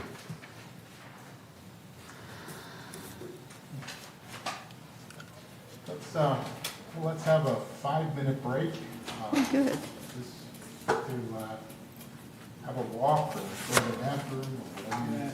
Thank you. 5 to 10 minutes.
So welcome back. And we're going to get started with 12A. Entertain a motion to approve revision to Architecture Standard 1, General Requirements, July initial notification, 28-day notification for member. Where's our secretary? Sue, who would normally read this. Member review and comments to comply with Civil Code 4360 has been satisfied. I'm going to ask Tom to, or Cash? Well, we first have to read the motion before we can make a motion. So do you want to read it, Tom? Resolution 01-23-XX, Section 1, General Requirements. Whereas the Architectural Controls and Standards Committee recognizes the need to amend standards and create new standards as necessary, and whereas the general requirements are and should remain the same for all standards, now therefore be it resolved, August 8, 2023, that the board hereby adopts Standard 1, general requirements for all standards as attached to the official meeting minutes, and resolve further that Resolution 01-18-57, adopted June 12, 2018, is hereby superseded in its entirety and no longer in effect, and resolved further that the officers and agents of this corporation are hereby authorized on behalf of the corporation to carry out this resolution as written. As a July initial notification, the 28-day notification for member review and comments to comply with Civil Code 4360 has been satisfied. Okay. Is there a motion to approve Architectural Standard 1? I so You move. move? Okay. Is there a second? By Allison? Okay. Any questions regarding this motion? Okay. All those in favor, raise your hand. Do you have a question? I have discussion. Okay. What matters of materiality, what issues of materiality are there here? Are we just removing verbiage, or are we removing processes or procedures or requirements? This is a lot of redlining. I mean, look at the page 14, 9 of 14, use of community waste removal locations, cleaning of paints, tools, buckets, or equipment must be contained in trays and ground cover, and then they cross off a whole bunch of other stuff. Is all the other stuff they crossed off immaterial, or is it relevant? I mean, we're not erasing any regulations, are we? We're just shortening them? Staff is here to talk, and then Thank I'll you. let Tony talk afterwards if he'd like to. Well, Thank we you. went through this in detail at the Architectural Control Standards Committee with staff, and it was in detail, and most of the changes have to do with the increase, and it has to relate to Laguna Woods City here. So if staff is here, they can talk on it too. Oh yeah, Mr. Mejia, he's the expert. Mr. President, thank you, directors. So Standard 1 is part of our efforts to streamline the processes that we have for manual alterations. And with this standard, if approved or once approved, it will apply to all the other standards. So if there are any changes to our general conditions, we only revise one standard instead of all of them.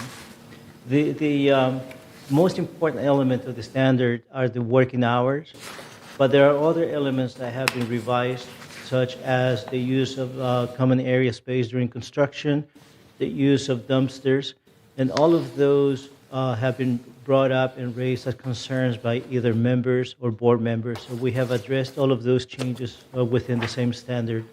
We have updated the language to make sure that it meets current standards, and again, with the main purpose of streamlining processes. Okay.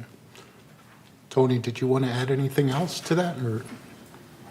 No, I can't outdo Mr. Mejia. He's worked very hard with this, and he's also, has a big job working with this new gentleman down at Laguna Woods Village City. He's done an excellent job, and we did cover this really thoroughly, I thought, in the ASCA meeting. Okay. Thank you. So there's been a motion and seconded. All those in favor, raise your hand. Okay, it's approved unanimously. Okay, we'll go on to B, entertain a motion to approve revision to Architecture Standard 15. So would you read it? Yes, the variance request. Whereas member of 484D, Kaye Cadiz, a Seville-style manor, requests board approval of a variance for an interior stair relocation and bathroom remodel. And whereas a neighborhood awareness notice was sent to members of affected units notifying them that an application to make an alteration to a neighboring unit has been made, and that comments or objections could be made in writing to the Architectural Controls and Standards Committee or in person at the Architectural Controls and Standards Committee meeting on July 20th, 2023. And whereas the Architectural Controls and Standards Committee reviewed the variance and moved for approval of the variance. 12B. Oh, 12B? 12B. Are we reading the wrong one? Yeah, 12B. Are we? 12 boy. Okay, where is 12B then? Let's see here. Aren't we on the variance request here? No, we're on the architectural standards. Oh, I'm sorry. Patio I floor apologize. Okay, 12B. Go back one. I'll get there yet. Hang on, people. Okay, here we go. I apologize. Let me start again. Okay, this is revised alteration standard 15, floor coverings, exterior balconies and patios. Whereas the Architectural Controls and Standards Committee recognized the need to amend alteration standards and create new alteration standards as necessary, and whereas the Architectural Controls and Standards Committee recognizes the need to revise alteration standard 15, floor coverings, exterior.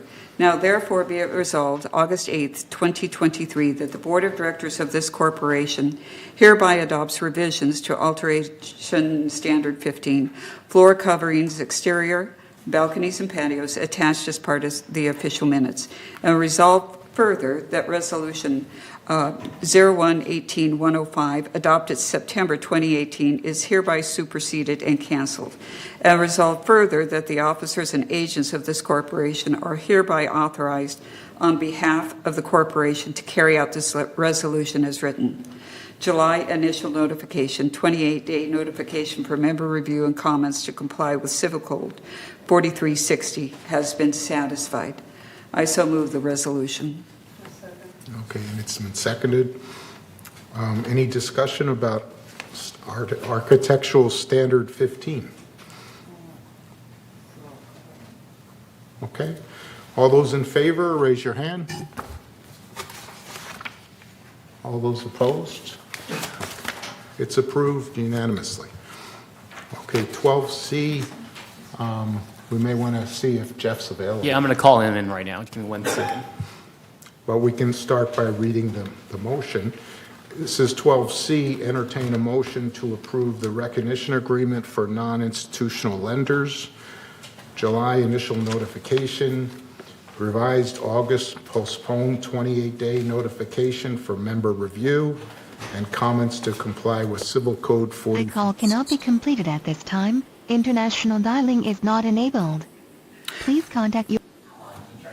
Okay. Why don't you go ahead and read? All right. This is 12C. 12C. Recognition agreement for non-institutional lenders.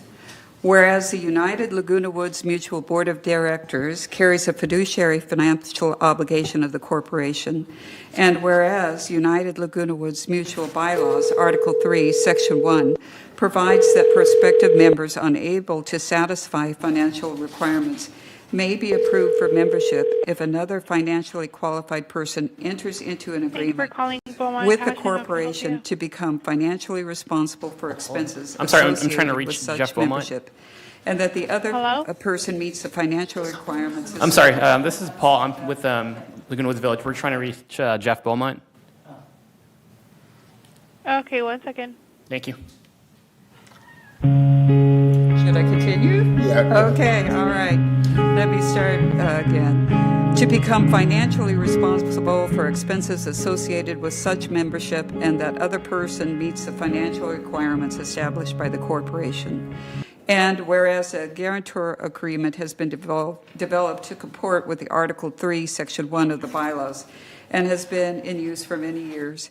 And whereas on June 27, 2023, the United Finance Committee approved the United Recognition Agreement for non-institutional lenders whose purpose is to research loan options and re-examine current policies restricting the use of private loans. And whereas prospective members currently have two avenues available to satisfy United Laguna Woods Mutual financial requirements. One, they may qualify financially on their own merits with or without a loan from a qualified financial institution or non-institutional lender who have entered into an individual recognition agreement with the corporation.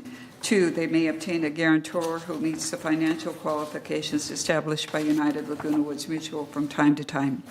Now, therefore, be it resolved, September 12th, 2023, that Board of Directors of this corporation hereby approves the United Recognition Agreement for non-institutional lenders as attached. And resolve further, the Resolution 01-16-107, adopted on November 8, 2016, is hereby superseded and canceled. Resolve further that the officers and agents of this corporation are hereby authorized on behalf of the corporation to carry out the purpose of this resolution. July initial notification, revised August postponed. Should the board endorse the proposed resolution, staff recommends that a motion be made and seconded to accept the resolution and allow discussion to ensure that the resolution reads to the satisfaction of the board. Staff then recommends that a board member postpone the resolution to the next available board meeting no later than 28 days from the postponement to comply with Civil Code 4360. I make a motion to move. Okay, is it seconded? Allison? Okay, any discussion? Do we have Jeff online by any chance? Yes, good morning, everybody. I'm here by phone. Okay, and I just want to make everyone aware that we did discuss this at our last meeting, and we did have comments for Jeff. He did send us a clean version back to us, which we're reviewing now, and we'll have questions about. And so at this point, I want to kind of limit the number of questions in the discussion to a reasonable amount of time, but we'll go over it at this point. So who's got some questions? Diane. Yeah, I have some comments. I reviewed this thoroughly and made comments to the ad hoc chair and to Jeff Beaumont and you. And so the first thing that was a problem last time was that it was omitted to hold the stock certificate in escrow because apparently they couldn't find an escrow company that would do that. So now Jeff's language changed. So it went from... Can you tell us where you're at in the... Well, okay, so it is the first page, and it's number 3. Number 3. So it says now, the corporation has issued to borrower or will issue to borrower to be held by the lender, escrow, or some other third-party trustee as agreed between the lender and borrower, and that is, in parentheses, lender and borrower, third party, promptly after settlement. So what this is, it says, the first item is the corporation is a stock cooperative defined, and the second part says the corporation has approved borrower for membership in the corporation or occupancy of the unit. So I believe this is the stock certificate that should be held by a third party, not the lender. And that's where I have a problem with, and maybe Jeff could talk about that in a minute, but I just want to say a lot of the other things that I addressed were corrected to the way I believed, because originally it said that the lender could start foreclosure after 30 days. I think that's too quick. So 60 days was replaced. And then the order on page 2 of 7, where the lender's rights and the borrower's default, I had it replaced that the corporation would be first in the order of being paid rather than the lender being paid for his expenses. And so that was all changed. And the 60 days was changed in 2 places. And also I wanted to have in that agreement that only 1 unit would be allowed or approved by the corporation to be owned, and that was changed in two places. And that in the default, that the lender would be responsible for maintaining and repairing alterations. And so I had that added. So, except for that first paragraph, I'm saying that should be changed. Okay, so you want Jeff to comment on that Yes, first comment? comment on number 3. Number 3. On page 1. Okay. Jeff? Sure, and I added the lender as a party that could hold the stock certificate as security only because that is something that has and is done as a matter of practice by lenders. And so I wanted to make sure that if a lender was offering a loan to a prospective shareholder and they have a policy or procedure or they just want to hold the stock certificate as security for their loan that they're fronting, that this would allow that. It doesn't require it, it just will allow it if a lender comes in and that's what they choose. It doesn't prejudice or harm United, and it gives shareholders more flexibility as to who they deal with as a lender. We can take it out, and if you're uncomfortable with it, we can take it out, and if prospective shareholders come in and they're having difficulty because lenders want to hold a stock certificate as their security to their loan, then we can always add it later. But that's why I added it. Well, I just have a rebuttal on that. But you see, these aren't institutional lenders. These are, other members that might lend money. I mean, they're just third parties. So for them to hold a stock certificate, I think it's, opening up a can of worms already. A seller, if they don't have their stock certificate, has to get a bond, which could cost, $6,000. So it's just could be an impairment to a lender's ability to sell. The whole thing is you don't want to stack up a bunch of things that are not going to go in the favor of the member, that when they take out a loan. Tony. Thank you, Mr. President. As was brought up to by one of our directors at the last meeting, suppose somebody's mother is the lender and she dies and her fortune is in a family trust. What happens then to the certificate? Does it go into a probate court? Does it go into a fight? Or, how does that work out? If a private lender dies and they have all their assets in an estate, a trust rather, I'm sorry. That's a hypothetical, but if the lender, the person, you're talking about the lender, the person loaning the money. Right, they die. They die. And everything is in a family trust. Right. What happens to our certificate? That's a legal question, so let's let Jeff answer that. Yeah, that's a great hypothetical, and the member would continue to pay the estate on the loan, and anything regarding the loan, the handling of a default, the foreclosure, or the satisfaction of the loan and the release of the stock certificate as security would all have to be done through the estate. If they pass away without an estate, without a trust, and there's probate, it will surely complicate things significantly. That's the risk of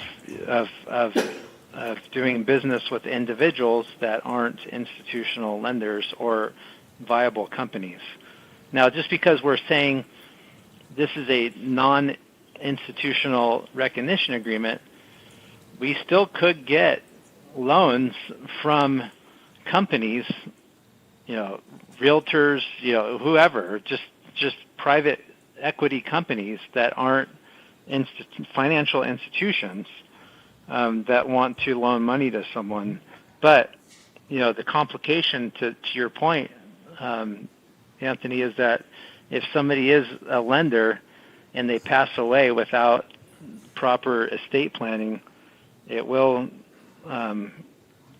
certainly create complication. Thank you. Azar. Thank you.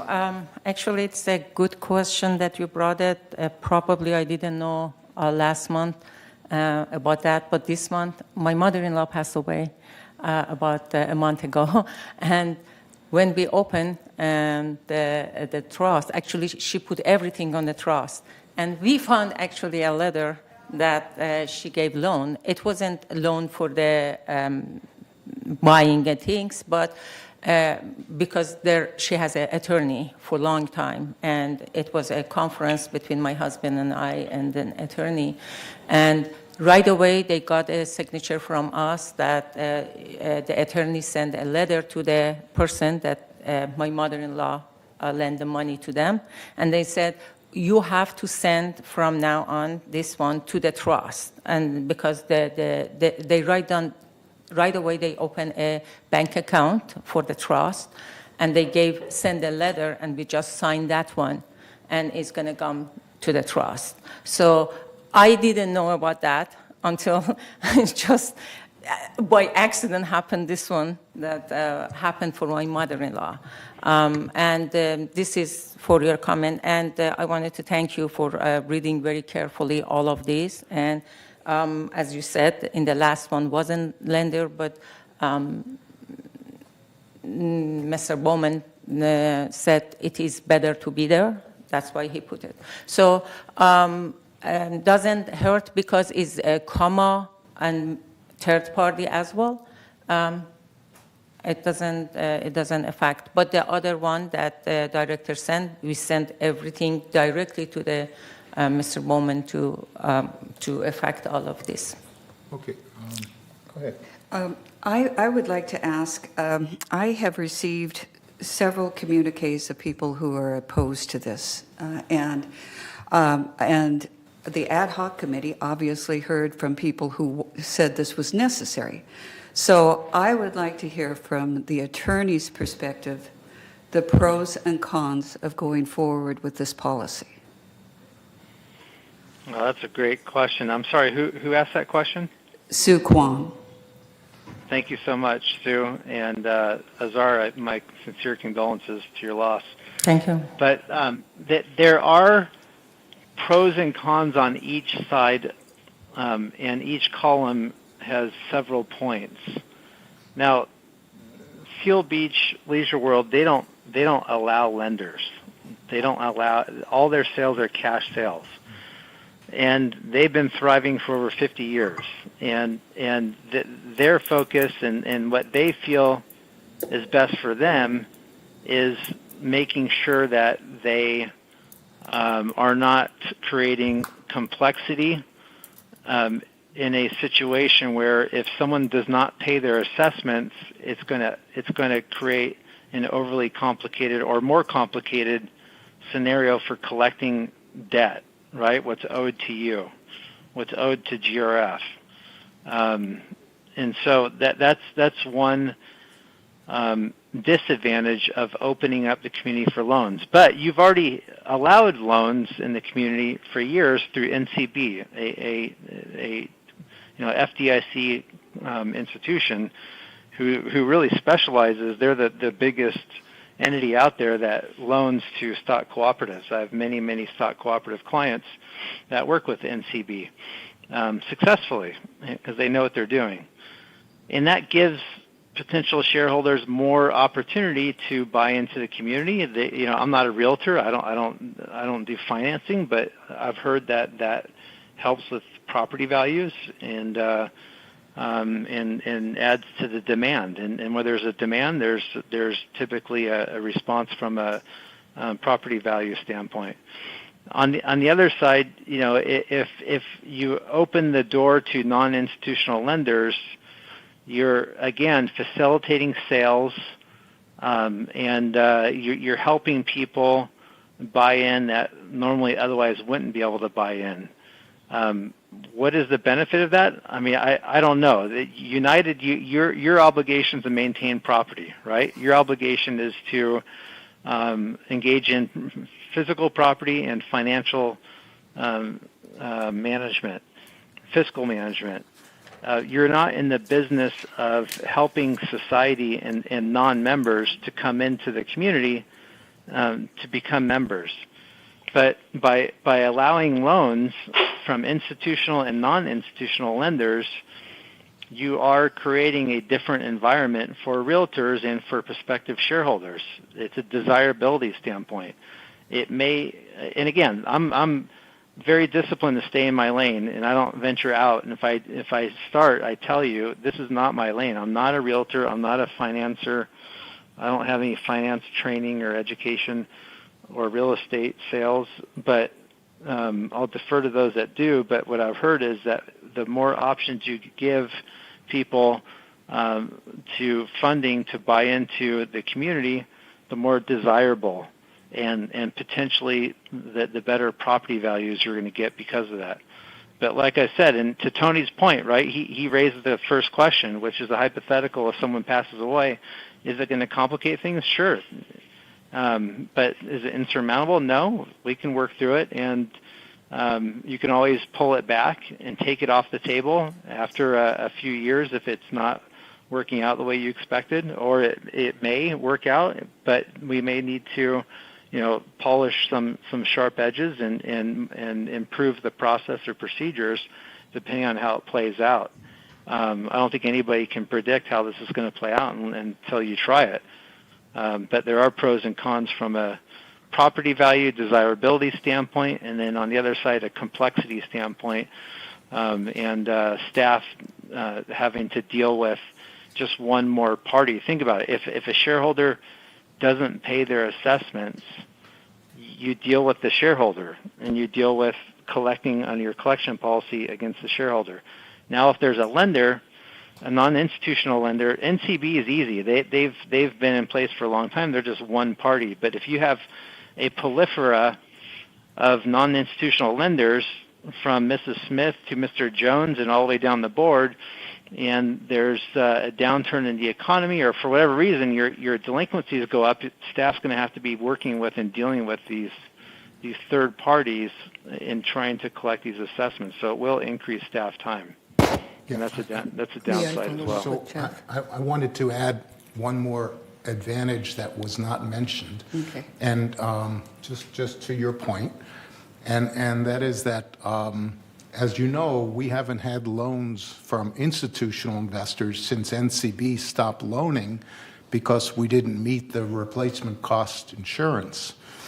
And we couldn't meet Fannie Mae and Freddie Mac requirements. So we've been without institutional investments since they stopped loaning us. We haven't had any loans for institutional investors until someone signs up with a recognition agreement, which nobody has. But we're now opening up to non-institutional investors if someone will sign our recognition agreement to do that. The number one big advantage right now, as I see it, and this was requested by members in our community, is that a lot of members have a lot of equity in their properties, but can't refinance. They have a lot of medical bills. They can't pay the bills down. They can't pull any money out. They can't get a loan. They can't refinance. They can't take any money out of their properties. That's the number one reason that's the number one request that keeps coming at us over and over and over again. Let us have some way of refinancing to pull some of the money out to pay some of our excess bills because we're getting killed and we don't have any money available. So that's the reason that we're encouraging us to move ahead and pass this resolution. That's the biggest advantage as I see it. So I'll open it up. Diane. Well, one of the issues that I have is, I'm sorry, do you want to go first, Maggie? Go ahead, Maggie. I would like, thank you. I am down here. Okay. I see some problems here. I see no reason why there are no requirements for the non-institutional lenders. I say that we need to have the non-institutional lender must meet the guarantor's requirements and restrictions. The guarantor shall provide satisfactory verification of annual income of at least $90,000 in marketable and so on, and at least $250,000 plus a manner of purchase price. Then the shareholder need only have a minimum income of $24,000. There's no change in guarantor, that. There's no change in that. This is not a guarantor. There are no requirements for a guarantor But here. there's no change in that policy. That policy remains the same. I know that. If that is the same policy, then I think we're much safer staying with what we have. And that guarantor can only hold one unit. Okay. One unit at a time. This is unlimited here. A lender is not limited. They are not required to have anything for the first time.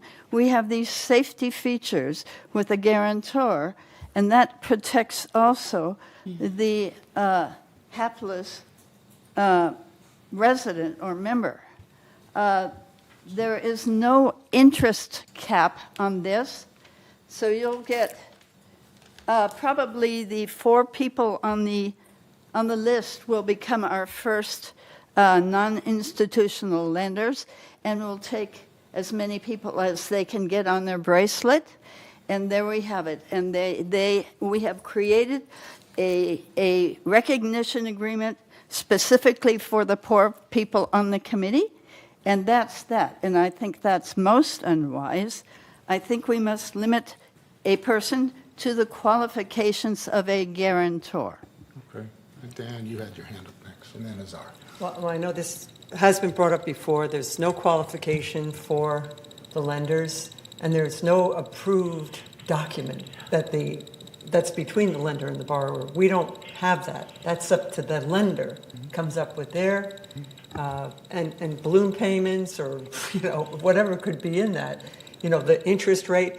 I know I brought up in the ad hoc committee meeting when I was allowed to ask a question, because I was not allowed to ask a question after that. But anyway, I said, well, what's preventing that interest rate to be so high? And the response was, well, as long as it's below the credit card interest rate. No, come on. We want seniors to be exposed to that kind of stuff?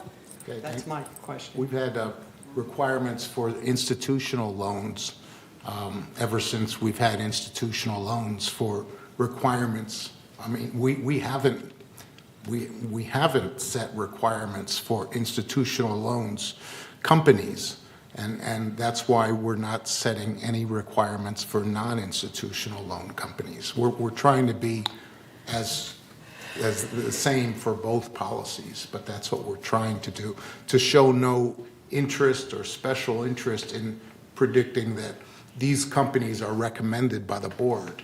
We're not going to do that. We're not going to send, because then we get into a liability issue by proposing these companies as being recommended by our board, and we don't want to do that, as we don't do with any vendors. Yeah. But Azar.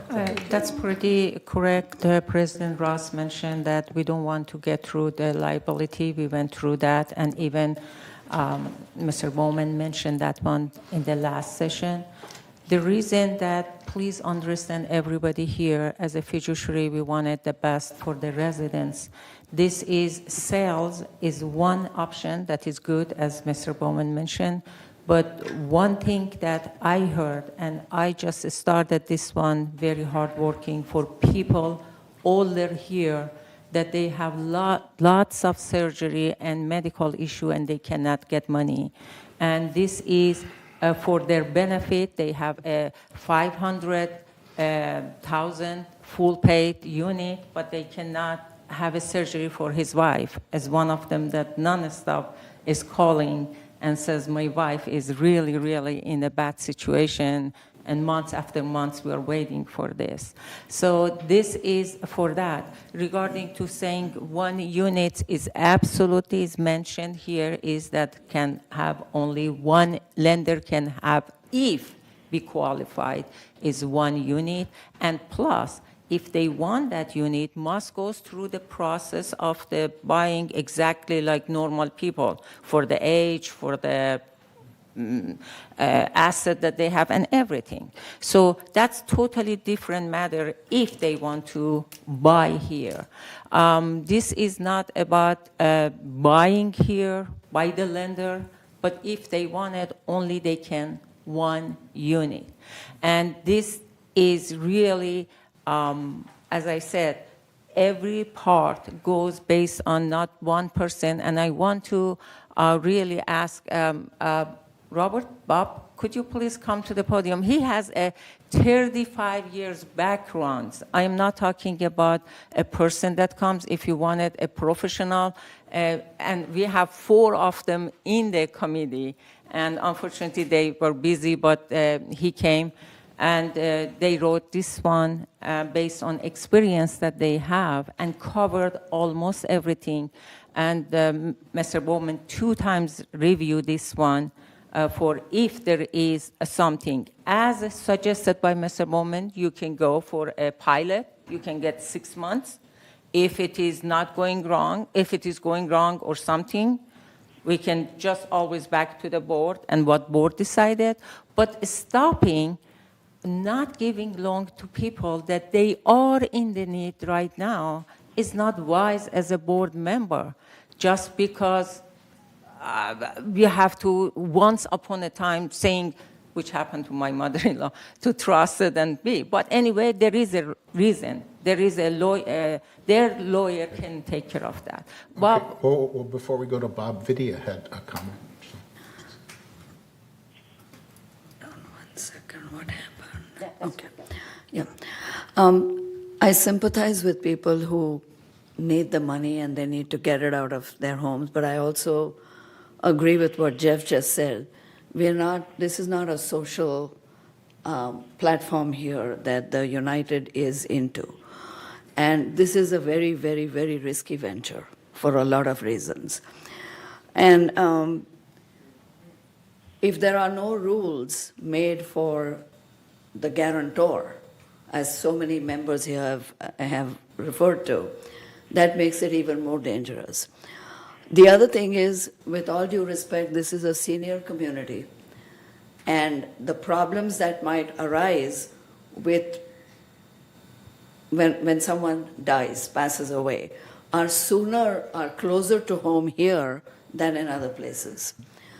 And if someone passes away, we are assuming a simple situation when a person dies, and then what happens, and the probate and all that.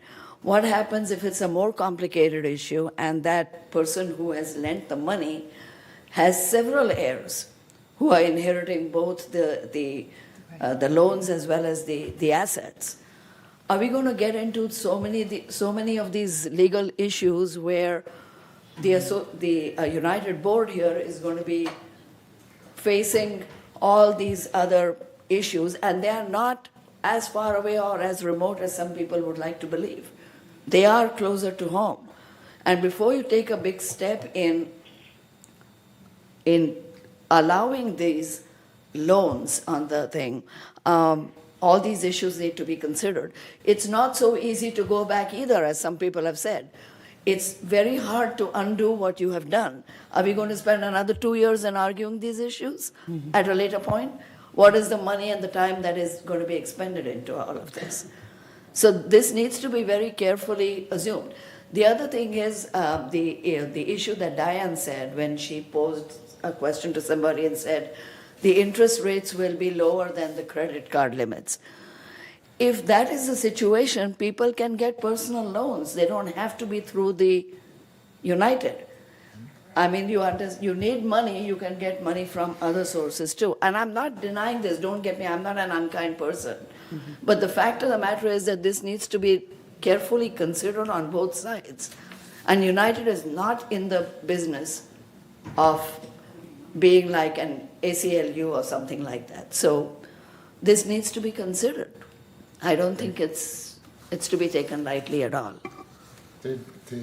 Azar, did you want Bob to answer any questions? Or anything? Yes, I brought it just to ask this one, that how, when we discussed this one, we discussed this matter in the matter because the committee goes weekly. We discuss all of this.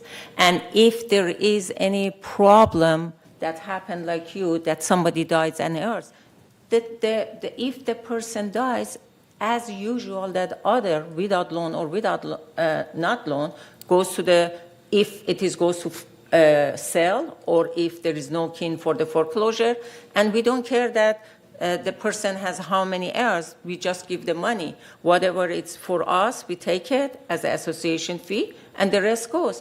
I mean, you are making this one, exaggerating things a lot, for at the same time, you are not seeing the benefit.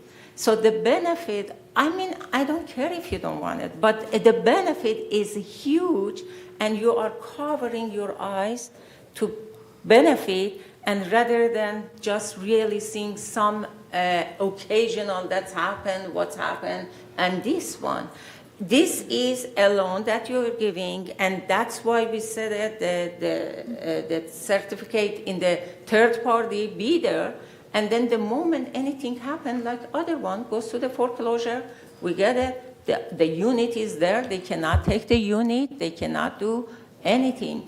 Did we discuss this one in the, he's 35 years in the business. We are not in this business. Can I just respond? No, he's responding. Well, that's Yes, let's pop. With all due respect, Azar, nothing in the legal system is that quick or simple. Things get stretched out. So what you're trying to say, I understand the benefits, but there's pros and cons, and in my mind, the cons are much more.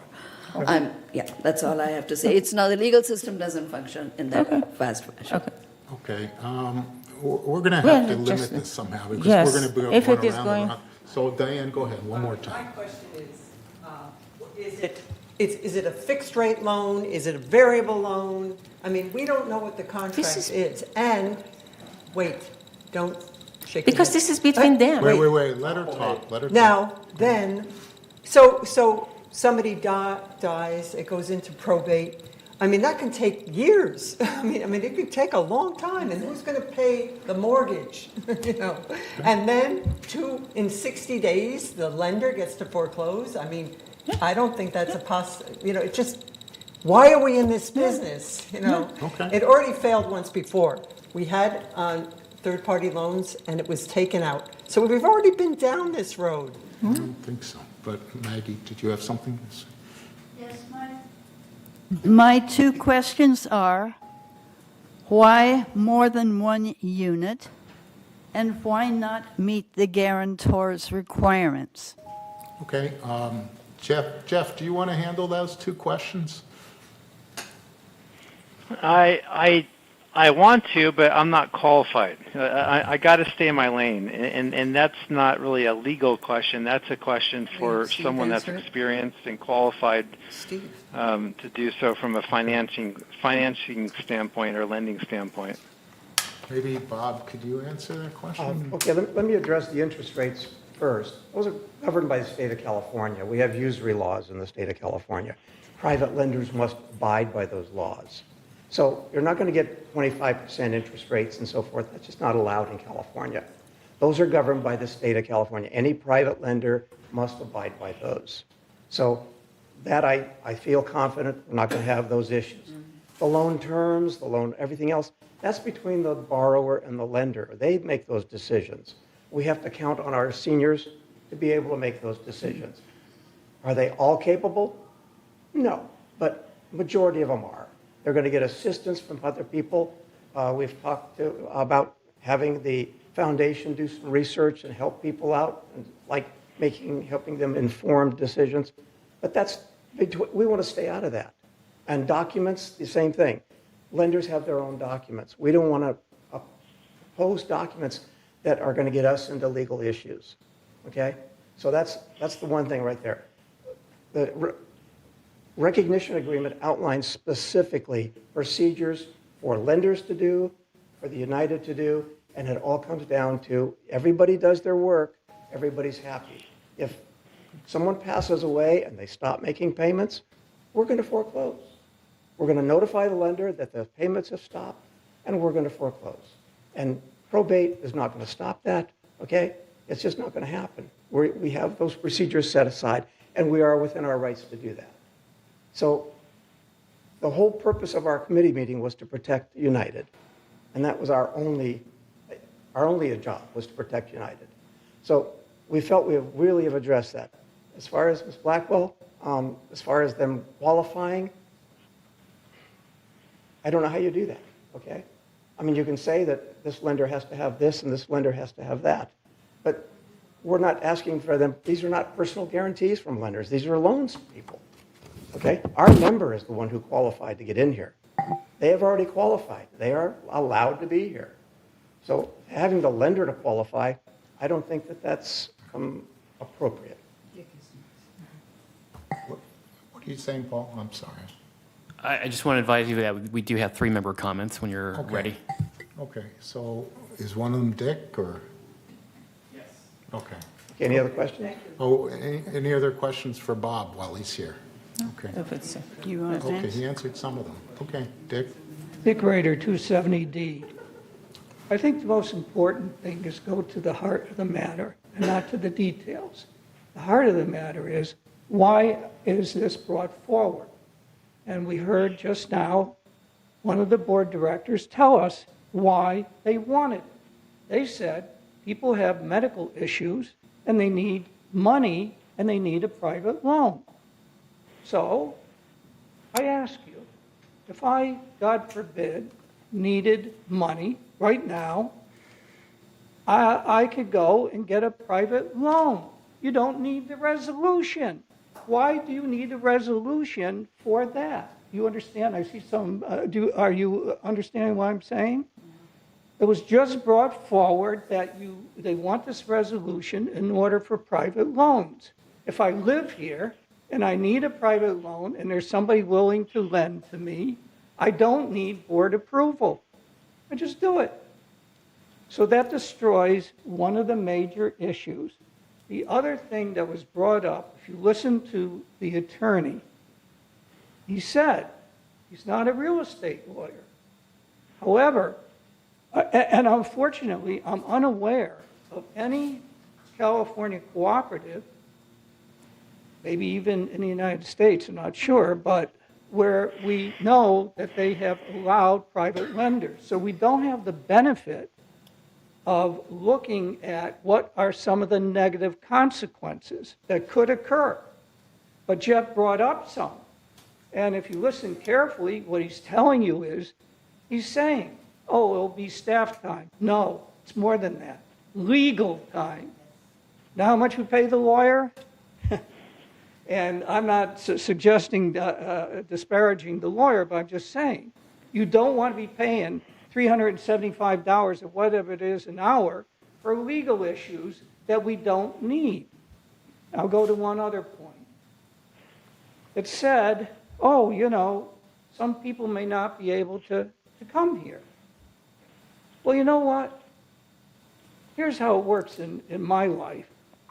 I'd love to buy a Lamborghini, you know, but I can't afford a Lamborghini. And that's how it is. If somebody wants to come into a village and there are financial regulations and they can't meet it, that's how it is. You go to a bank and they want 20% down, That's how it is. Now, it has been raised that perhaps we would, I hope there's no timer on this because the other gentleman Yeah, was there able is to none. speak.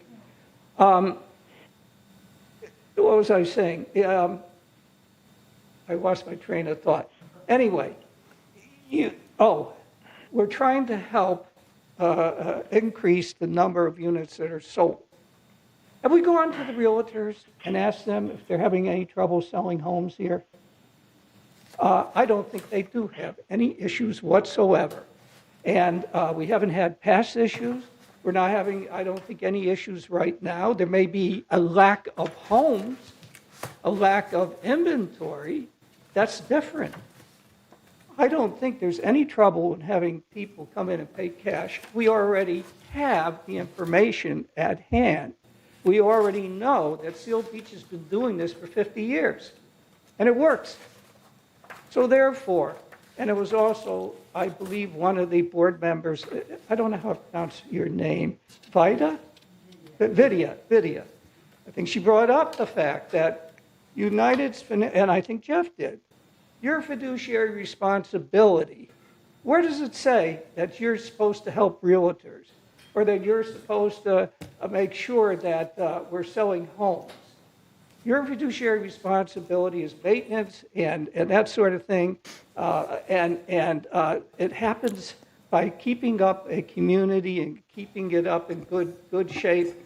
People will flock here because we have something that no other community has. It's all the amenities, et cetera. Okay. So, there's...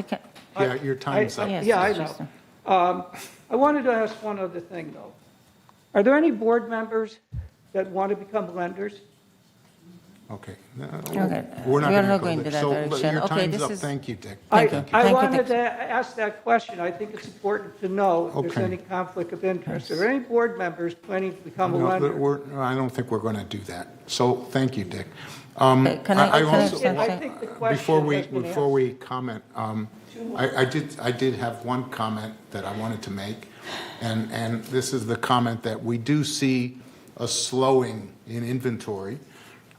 We do see that there has been a slowdown in the market price of our properties, and a lot of that everybody's is slowing because down. as a realtor,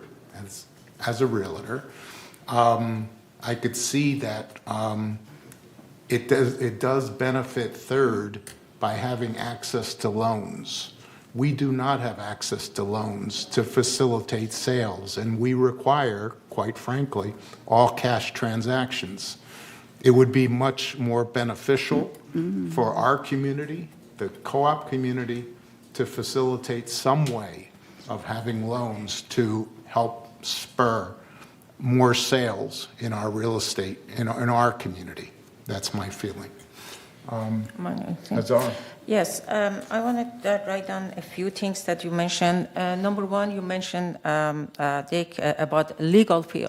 Any legal fee, as usual, that we pay is going to add up to the foreclosure at the end we receive it. This is how we practice. So it is not an issue, so bring it just peace of mind for you. And regarding to guarantor that you said, we want guarantor to have those because the guarantor, the person that come here by guarantor, obligated to pay for HOA because this person is gonna stay here. Please understand, this is a lender. Give the money. If in 2 months, in 2 months, they are not gonna pay the HOA, we're gonna say to lender, actually it goes faster than guarantor, and we go to the foreclosure, and then the process of that, we get our money we got. Our job, please understand, is protect United. And I understand that some of you say that it's going very, very unusual things might happen. Might happen, yes, might happen. But in that case, we try to write down, please understand and read this one, it's 15 items that protect United. There is nothing here that is not be protecting United. And please understand that Third has the one. If it was wrong, and that's why you can see Their prices, one of them, yes, I understand about these people that seek. One of them is the sales. Asking about the sales, you wanted to know, you don't know. In 10 minutes, I'm going to give a report because it's in the finance. You can see, yes, compared to last year, this month, 85 less, and the price going down. So yes, when you are putting orange apple to apple and compared to last year, not only the sales goes down, the price goes down as well because you are cutting back the opportunity for competition. Every value in everywhere is to the real estate. Okay. So that's three question that you brought it, but if We're you going to want have the to, we're going to opposite, have to opposite. end this because Yes. we can go around for an hour. He's got two more So, comments. oh, there's two more comments? All right, let's go ahead. Finish the comments. Okay. I'm Kathy Schill, 2189A. I've been following this. I attended a few of the meetings to hear the comments and listen to the pros and cons. I still have a lot of reservations. I think you're spending a lot of staff time and effort on solving a problem we don't really have. And funnily enough, what I'm going to do is follow up a little bit on what Dick said. I think since this is new to this community, I think everyone that has served on that ad hoc committee, everyone on this board should be barred from investing in these kind of investments. Just the transparency and the conflict of interest, I think is very important to maintain that trust between the community and the board. I'd like to see everybody on the board, on those committees, whether a board member or an advisor, is barred from participating in these loans. You may go back to that initially and find there's been no problem and you want to change that, but I think from an initial standpoint, that needs to be in place. Thank you for your time. Thank you. Okay, any other comments from? There's one more comment. This is from email from Manny Robledo. Okay, go ahead. I am writing this in support of the revised non-institutional recognition agreement. This will be good for the property values and residents who are house rich but cash poor because it will allow family members, private portfolio lenders, or sellers interested in providing financing to securely loan money buyers. Also, the addition of the requirement that all loans be settled throughout a licensed escrow company protects members, united and unsophisticated lenders without having to qualify the lenders. The residents will be assured of receiving the loan proceeds, and United and the lenders will be assured of receiving property executed loan documentation. I'd like to thank the ad hoc committee for their good work that will once again allow mortgage-type loans within the village. And that's it. Okay, we're going to let people who haven't spoken yet speak, board members. So now we're going to let Tom speak. Okay, thank you. First of all, as far as probate goes, we have those issues right now. If somebody passes away and their unit goes into a probate situation, we have those same issues right now, and we go through the same process. So it's not like this one will create anything unusual when there's a probate situation, and you can look at the cases we have going on right now, and they can get tied up, and they can be with multiple inheritors of a unit. Second of all, there are some pros and there are pros and cons to this. There are a lot of good things that can happen with a third-party lender.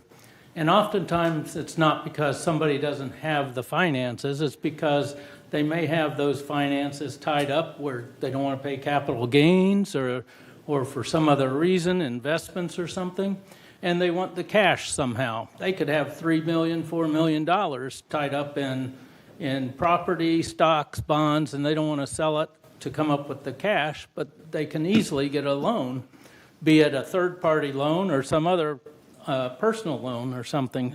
But there's also the negative side to those things, too, that can happen. So if we're going to allow loans, period, I don't think we should restrict it to just financial institutions. I think we should make it available to third-party loans, especially in the case of family members loaning to family members. There's a lot of good ways to get a third-party loan out there that doesn't have to be through a company. As far as the potential buyer still has to qualify in the same ways all buyers have to qualify. They have to have the assets, they have to have the income, and things like that. So we're not changing the rules there. As far as Maggie brought up the guarantor situation, I think it could be a possible amendment that you would specify that there are no guarantor purchases with third-party loans. That's a possibility to consider. Okay? And the same way as with Diane, if she has an amendment to the one, that's a pretty minor amendment, I think. So there could be a couple possible amendments to this that could be added in the next 28-day period. But overall, I think we shouldn't be in the business of dictating to our members or potential buyers how they acquire their finances as long as they meet all the requirements that United has. And, yep, there could be some issues that come up, just like there are issues that come up now with potential probate and when people don't pay their assessments and that. The only other thing I have to say is, first of all, I do think the comments from Kathy and Dick and that, and heard in the past, but I would like to hear if VMS has a recommendation on this or any concerns about this policy from VMS. Point of order, why would VMS even be, why would we even ask No. VMS? No, It's the resident. it's not appropriate. I would still like to hear VMS because they process this and they make the recommendation on a approval basis on if they approve a sale or not. I still sign approvals. If I don't sign them, they don't get approved. What do I need them for? The recommendation is already there from VMS. So if you have questions to VMS, specific questions, then you're welcome. Is this to a ask. VMS recommendation? No. Or is this came out of a... This came out of an ad hoc committee. That's right. And Right. so, as VMS, Staff was there, Pamela was there in the as things and staff Steve. does what we ask them to do, I would like to know if they have concerns about implementing such a policy. Yes. All right, That's good, I'll Steve. allow Steve to. They shouldn't have an opinion on it. Oh, It's not their money, it's our money. Oh, gosh. Thank you. Steve Horvath, Director of Finance. Staff, and speaking personally, does not have a recommendation in either direction. So it will be, there's, whoever made the point, Tom, I believe you said, there's going to be pros and cons to each, right? Yes, staff, there will be more time. There will be benefits to each of the members who take advantage of the program. Are you bringing on more risk? Potentially, but it may be a benefit to the members of the community. It's not my decision whether you guys should take on more risk or not. We defer to the judgment of the board. So if it's something that the board is interested in doing, we will find a way to make it work, meaning from an implementation perspective, but I'd leave it to judgment of the board to assess the risk appropriately. Okay, is there any other board member that hasn't spoken yet?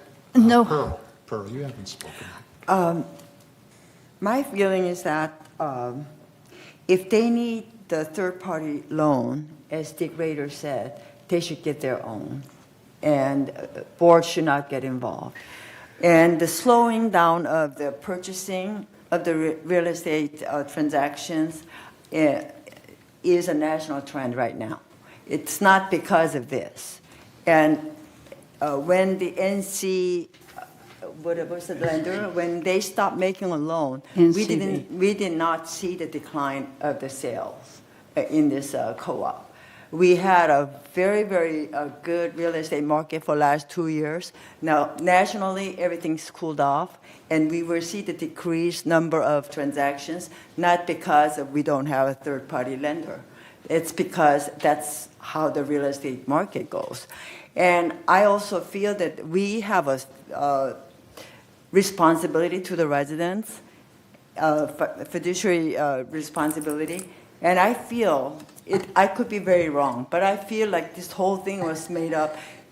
Of course, there are residents that need cash for their medical needs, but this would make the investors haven. I really feel that way. And we are so concerned about, the real estate activities in our community. That should not be our priority. It will happen, and if those who can afford to buy here, they will come. And we're not in the real estate business. We're not in the business to create this huge appreciation, because of our location, it will appreciate no matter what. So I really don't think that the drop in the transaction has anything to do with this. Thank you. Okay, I'd like to call for the vote. I would like one And- more and time if to you- speak. Okay, everyone has had a chance to speak Yes, multiple and some times. more than others. And I would think- like think one we've more had- time to speak. Because we just regurgitate over the same things, Mm-hmm. over and over and over. And I want to call to the vote. You can't do that. You have to call, make a And we motion vote for on a it. previous Okay. question to end debate. I'd like to make a motion to end debate But I want at this to- point. I want to say that one thing should be changed, just like Thomas had a change too. you know. Okay. So even if it passes or fails, those changes should go in. And that is that held by lender is taken out. I don't want that in the third sentence. So there's an amendment of that. And Thomas, what was your amendment about the guarantor? A person who has a guarantor should not be allowed. No new purchases by third-party loans with a guarantor. So going back to your amendment, would you say if you cross out the words "to be held by lender"? Yeah, take out the lender. It should be held by escrow or some other third-party trustee as agreed between the lender and the borrower. Okay. And what was your motion? What was your change, Tom? I'm going to assume it's Diane's motion. I'm just helping clarify that. And that would be that there will be no new purchases with third-party loans that require a guarantor also. Where is that at? And then the lender. I don't, This And is the then, lender take out. where is that? Take out, yeah, he knows that. What He's got that. section is that? What number is that? Well, it could be in the corporation and lender present and warrant as follows, but, Item 3. right, but I don't know where that would go, Jeff, about the, lender be out. well, that part, right, but the other part is the guarantor. We shouldn't allow, there shouldn't be a loan if somebody already has a guarantor, because they're already in trouble. They're already, behind the eight ball. So, Can we make an amendment to the motion to with the pass, take the word lender in item 3, right? and then add item 16 at the end of the item, the sentence that Tom said. Can you repeat that one, please, Tom, one more time? I'm sorry for the third time. Jeff, I assume you're hearing this? Yes. And would you like to word that more than me, or? I can work on the wording. I have the message pretty clear, yes. Okay.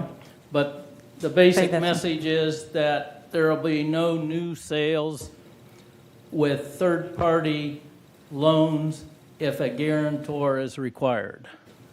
wait a minute. What does Correct. it mean? But Jeff Are you will- canceling guarantors? No. Just with third-party loans, we won't allow a new buyer to use a guarantor with third-party loans. Okay, so if the original purchase was made with a guarantor, they may not refinance. Yes. Right, Yes. refinance All or right. something, Yes. right. That's a good idea. Okay, Refinance. that's good. And we'll leave that to Jeff to truly Okay, word. so we These two adding will make the motion for this, As amended. as amended, sorry. We still I have to should see say if this. it's going to pass, because it might not. Okay, so why don't someone make a motion?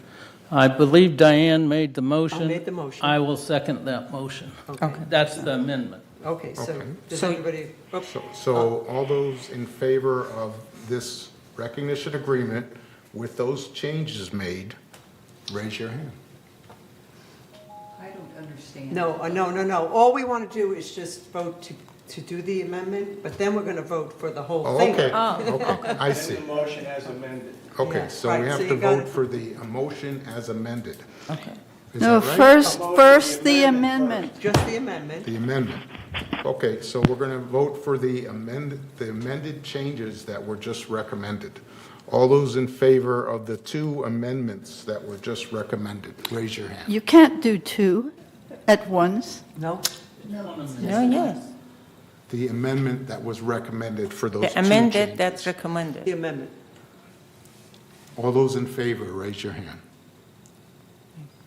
Okay, all those opposed? Okay, so the amendments are approved. Amendment. Amendment is approved. Then what's the next step? The original May I motion ask as a amended. clarifying question?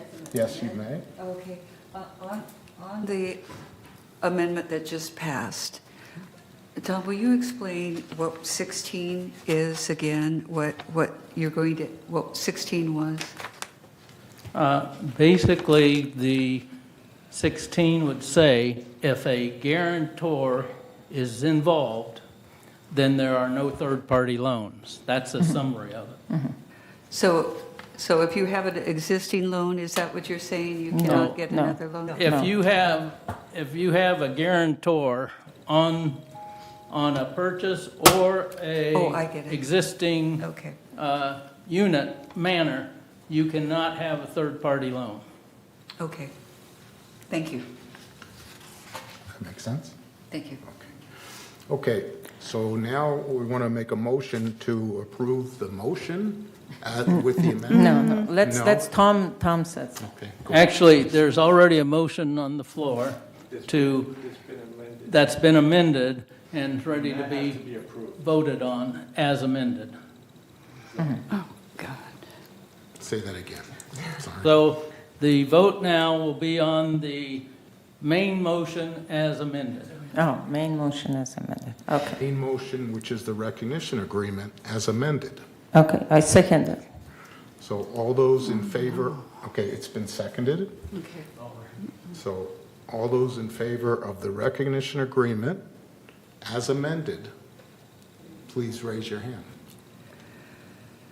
I don't know what to do. 1, 2, 3, 4. I'll vote for it. So six people. So, Cash, did you raise your hand? Yes, 6 people. Oh, you did, Cash? Yes. 1, 2, 3, 4, 5, 6. Okay, all those opposed, raise your hand.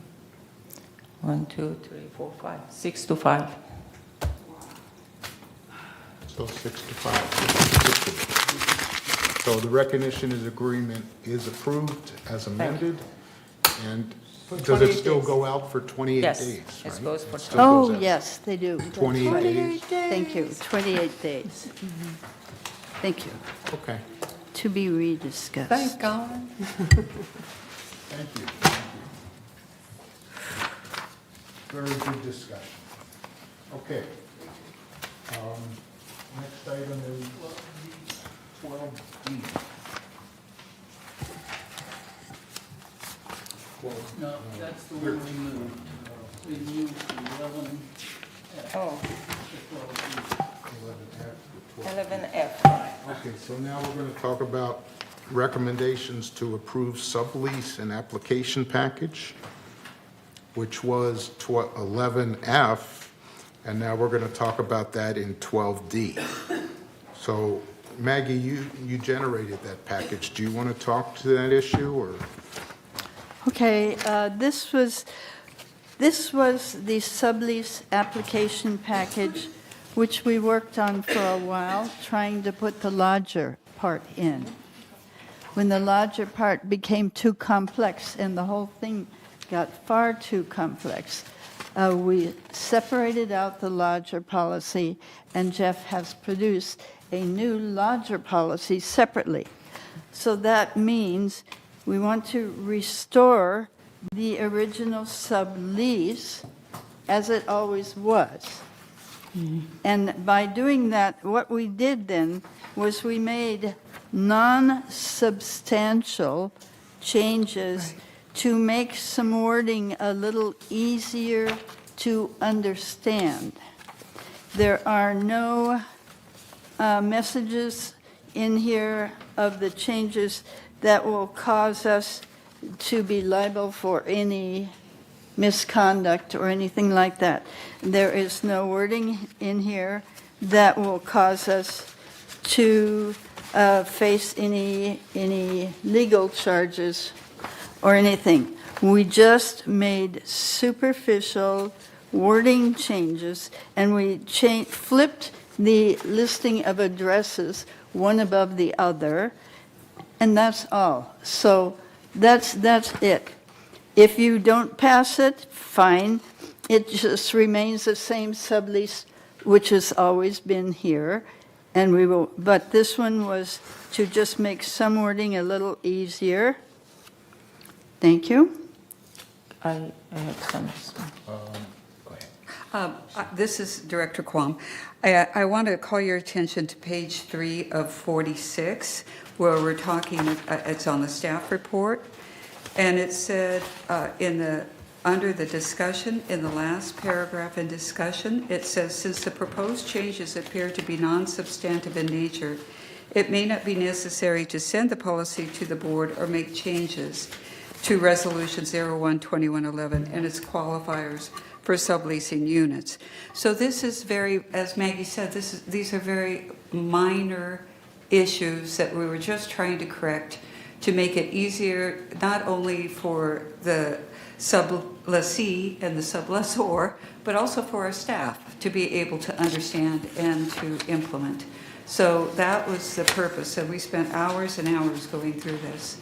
And I hope it meets everyone's approval.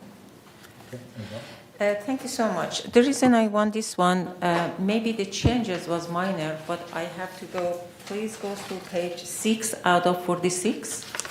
This is a qualification for subleasing. And if you go to number 6,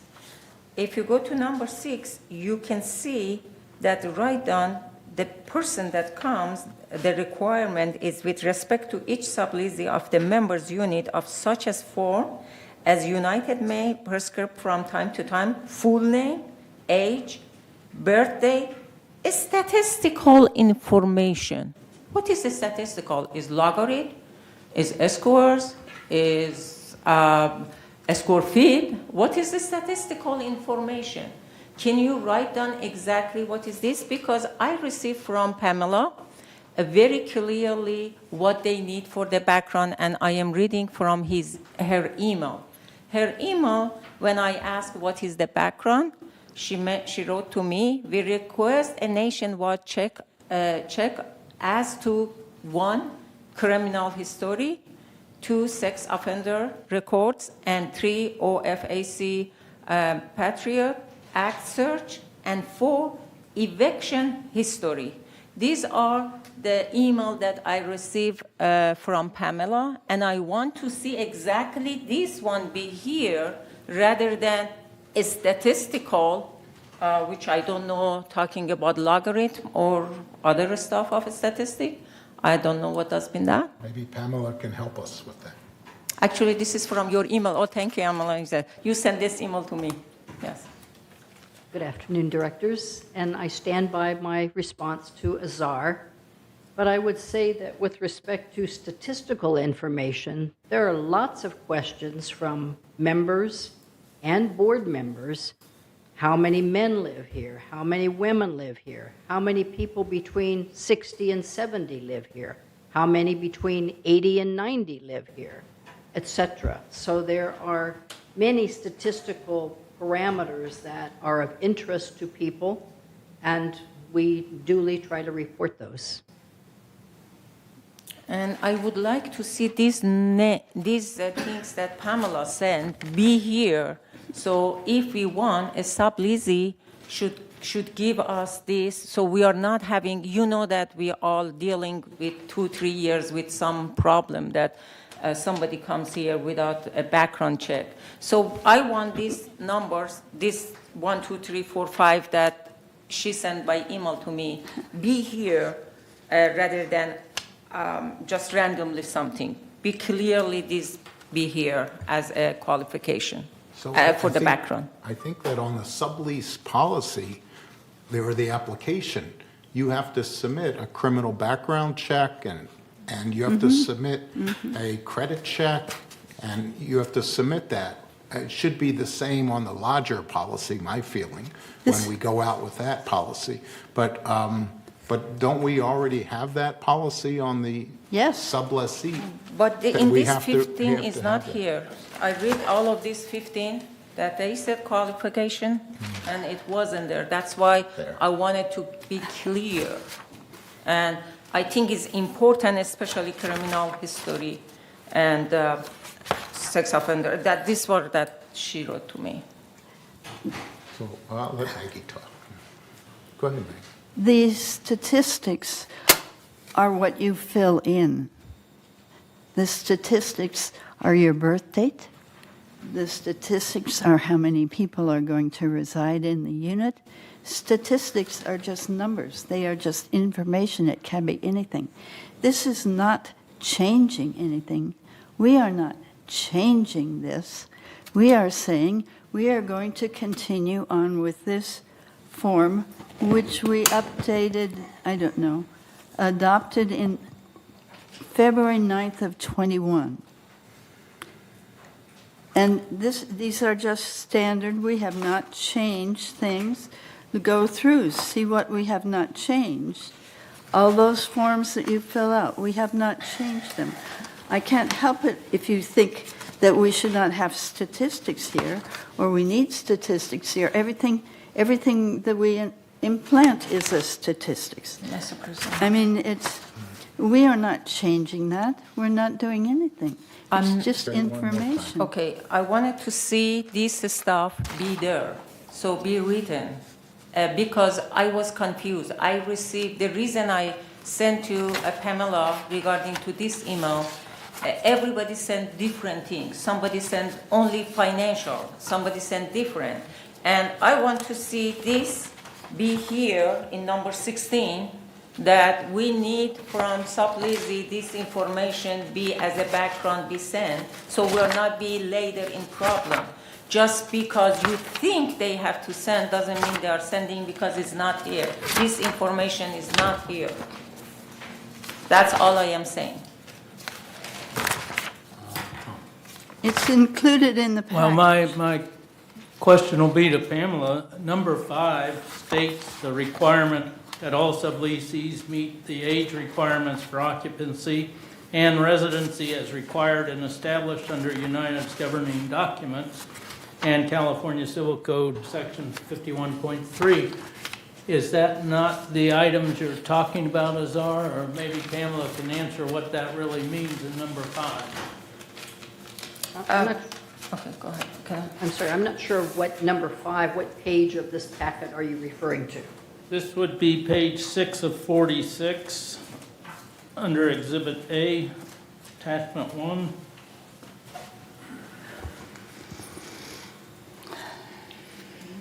So in response, I would refer you to page 26 of 46, where there is a checklist of what the applicants must provide.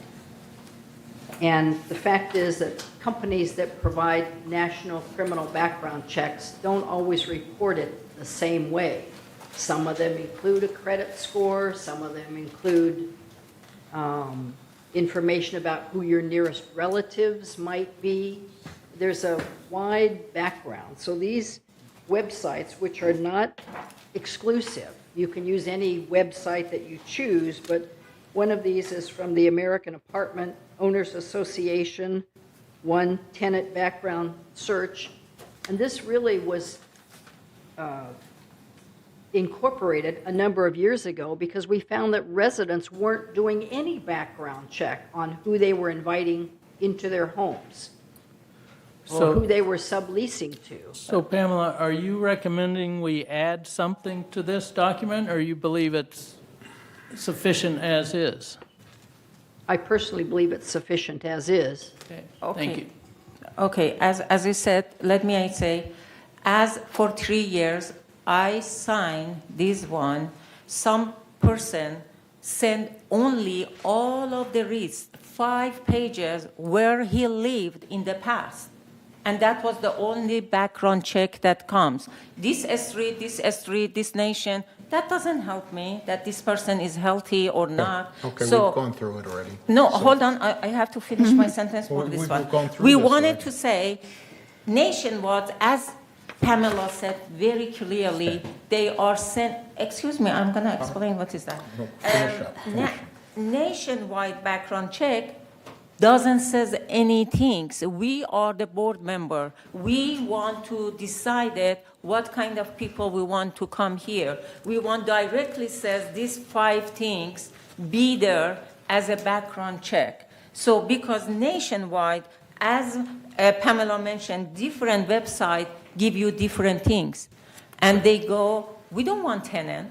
I don't care where the person lived for last 5 years. I want to see it has criminal history or not, or eviction history or not, or this stuff. This is important for us. Already on the requirements. Where is that? Show me. On page 26. No, it's not there. Show me. Go to 26. Yes, that's what, this is 26. 26, it No. shows exactly what's required. No, to it submit. says nationwide background, no. There is no name for this. We're protecting. No, it gives you criminal background check. No. It gives you credit report, right? No. No, Azar, please Azar. read, please, everybody in front of you, read 26, page 26. This information is not there. What do you think a tenant background check is? Credit report, they said nationwide background check. Example, we don't know which one they are choosing. What's wrong with the board member to write down these 4 things and said, we want this one from you if you want to come here? What's wrong with that? There is no writing here. All what I am- of those- This should back to the All committee. right, okay, I'm going to end this discussion. 'cause I we're want gonna this go back to the and forth. community. We're going to go back and forth. This is in future business, and it is. It is should this a back to the resol- community. I'm sorry. Is this a resolution that we're voting on, or no? No. Because it's This future is, business. yes, it was the one that Azar took off because she did not understand it. Okay. And so it we're is not gonna- now up, and we're going to consider it and debate it as usual, and then put it over for 28 days, Okay. if we wish to No, I do that. want, no. Isn't that, So what you do we, moved what's the it, protocol? What's the protocol? he moved it to a unfinished business, didn't Yes. she? Where did she move it? So do we vote to No. move it to 28 days, or do we just? let- There is, if I could interrupt, please, there is no resolution. These are non-substantive changes that can be approved by the board at this meeting. Right, Motion. Yes. yep. A motion is needed to do what? And Mr. President, before go, can we send this one back to the committee and ask this one for protection of the future? And as they said, not having legal fee that non-stop, these people coming, be it in this one. This is a general word. Nationwide background check is not saying anything. I am not here, but you are going to be involved. Please put this one that Pamela sent to be here as a wording. I want this back to the committee, and these words be as a background check, be right down there. Is that a motion that you're moving it back? That's what I am moving this one back to the committee, and this information that Pamela sent be written here as a written, not as a general name, nationwide background check. So that's what I think is perfect. I make a motion, this back to the committee, government document, and this information with the guideline of the Pamela, whatever she decided is the best, and then put it in here. Okay, is there a second to the motion? Well, Well, let's wait to see if we have a second. oh, well, Okay. yeah, I can second it. Oh. Because I have a question. Okay, is there a second? Okay, now we can have a question. Okay, yeah. So I would like it to go back to committee, because I do have another problem, so, which I'd like to address. Yeah, go ahead. Governing documents, so, yeah. Do you want me to tell you what it is? No. Well, let's vote on this first motion, and then, Okay, yeah, no, I, which yeah. has been just seconded, back to and committee. then we'll talk to you about your second concern. Okay. So all those in favor of sending it back to committee with that one concern of Azar, raise your hand. With the things that Pamela wants to put here as a background check. We had lots of problem in background check. Okay, all those in favor of that, raise your hand. Cash. 1, 2, 3, 4, 5. Nobody cares about background check? Okay. Interesting. All right, all those opposed, raise your hand. 1, 2, 3, 4, 5, 6. Okay, it's rejected. Okay. So Okay, you 5 don't to want 6. this number? It lost 5 to 6. Okay, so is there another, Diane, did you have another suggestion? No, Chief? I'll just bring it up in governing docs. Okay. Yeah, I would like to make a motion that we approve this as is, but then have the committee look at the additions that Azar and Diane are looking for in the committee. And there's nothing wrong with continuing this as is, it appears like, since it's minor changes. And then if the committee decides there's more changes to be made, it'll be brought back. So I so move this be amended with the recommendation that the committee look at Diane's and Azar's changes. Second. Second. Is there a That's second? me. Okay. all I'm those- sorry, I didn't understand motion. So we are still Exactly. sending, Motion is going back to committee, and they'll review some of. okay, okay. No, I think accept this as is. The motion would be to approve this Approve it. as is, but then for the committee to look at the Okay, Azar and yes, Diane we want changes. this number for protection. This is important to be there, Is this a please. motion to reconsider something that's already been voted down? Can't No. do it. We voted down a The motion amendment. that had an amendment Yeah. to We this voted the document. amendment down. So are you trying to make a motion to reconsider what was just voted down? No, Anthony, we voted down the amendment. So So now we are back to the why don't original you read your motion. motion again? So we My, can- my motion would be to approve the document as is with Period. the, Period. as is, but I do want it to be stated that the committee is to look at the changes Azar and Diane have. So To yes, consider. approve as is. Okay. And they'll consider those recommendations in committee. Okay, so all those in favor of the resolution as is, with the recommendation that they consider to talking about those items in committee, raise your hand. So the motion has two parts? 2 parts. Okay. Well, Raise your hand. If you agree 3, with that. 4, 5, 6, 6. all right. Okay, all those opposed? 1, 2, 3, 4. It's all right. It Okay, comes back. It's approved. Okay, that's okay, it's passed. Because it's important. This is Okay. We will explain what a background check is. Okay. Okay, very good, thank you. My stomach thinks my throat's been cut. Okay, we're done 12D, is that right? So we go to 13. At this point, we talk about town halls. So last month, there was a town hall on landscaping, and the next town hall is later this week on manor alterations. So I think, Diane, you led you moderated the landscaping. Would you like to briefly discuss that, the landscaping? Well, as we Town hall? expected, there was going to be a lot of people with problems. And so those were submitted to Catherine and Siobhan. The different, I could read off the ones that are there, but I don't have an answer to that yet. And Kurt also got it.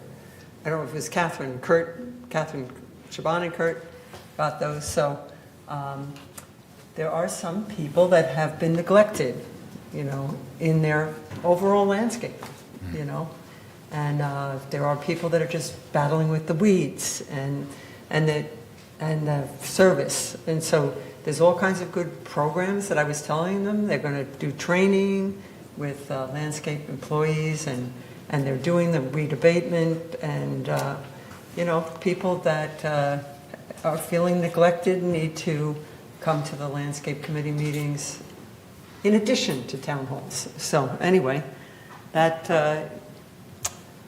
it was a frustrating meeting, which I knew was going to happen.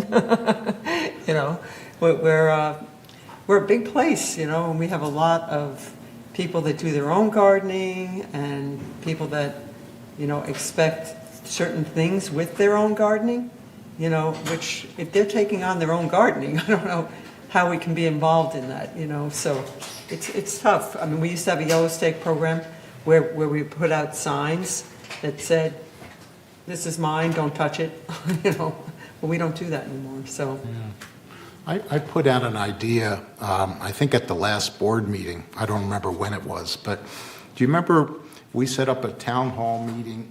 Not a town hall. We set up an ad hoc committee for the canary pine trees. Yeah. When that blew up in our faces.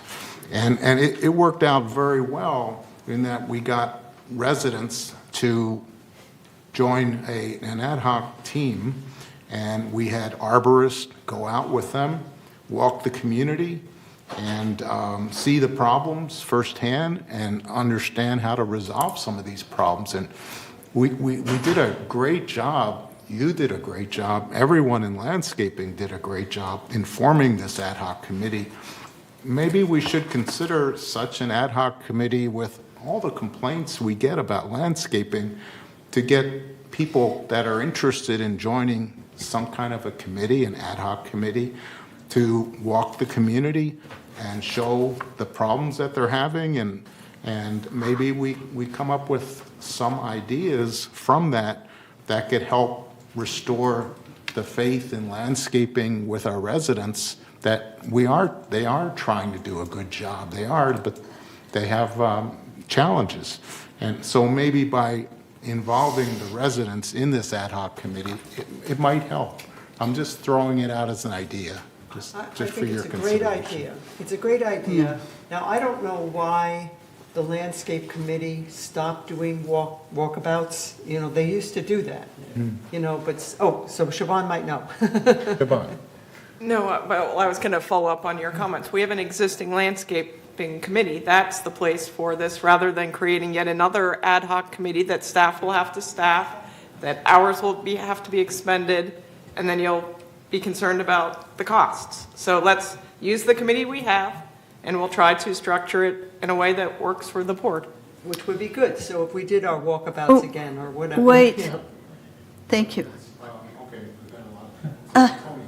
Yeah, thank you, Mr. President. When I was on the ad hoc committee, that's what we did. We went out to these sites and made decisions as to tear down trees or not tear them down. So we used to do that as a landscape committee when I was on it years ago.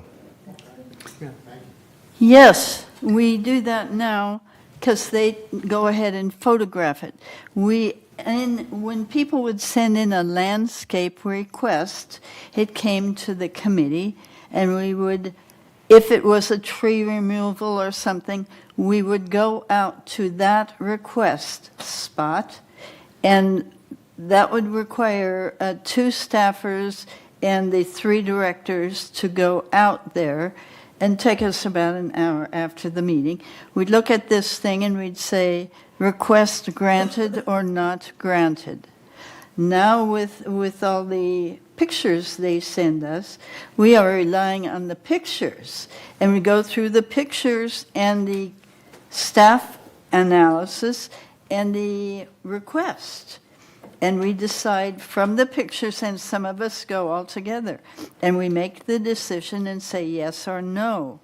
We have at the town hall meetings sometimes a group of 4 people, perhaps, that have been dissatisfied with the landscape forever, and there is nothing that we can do to fix them. The weeds grow too fast.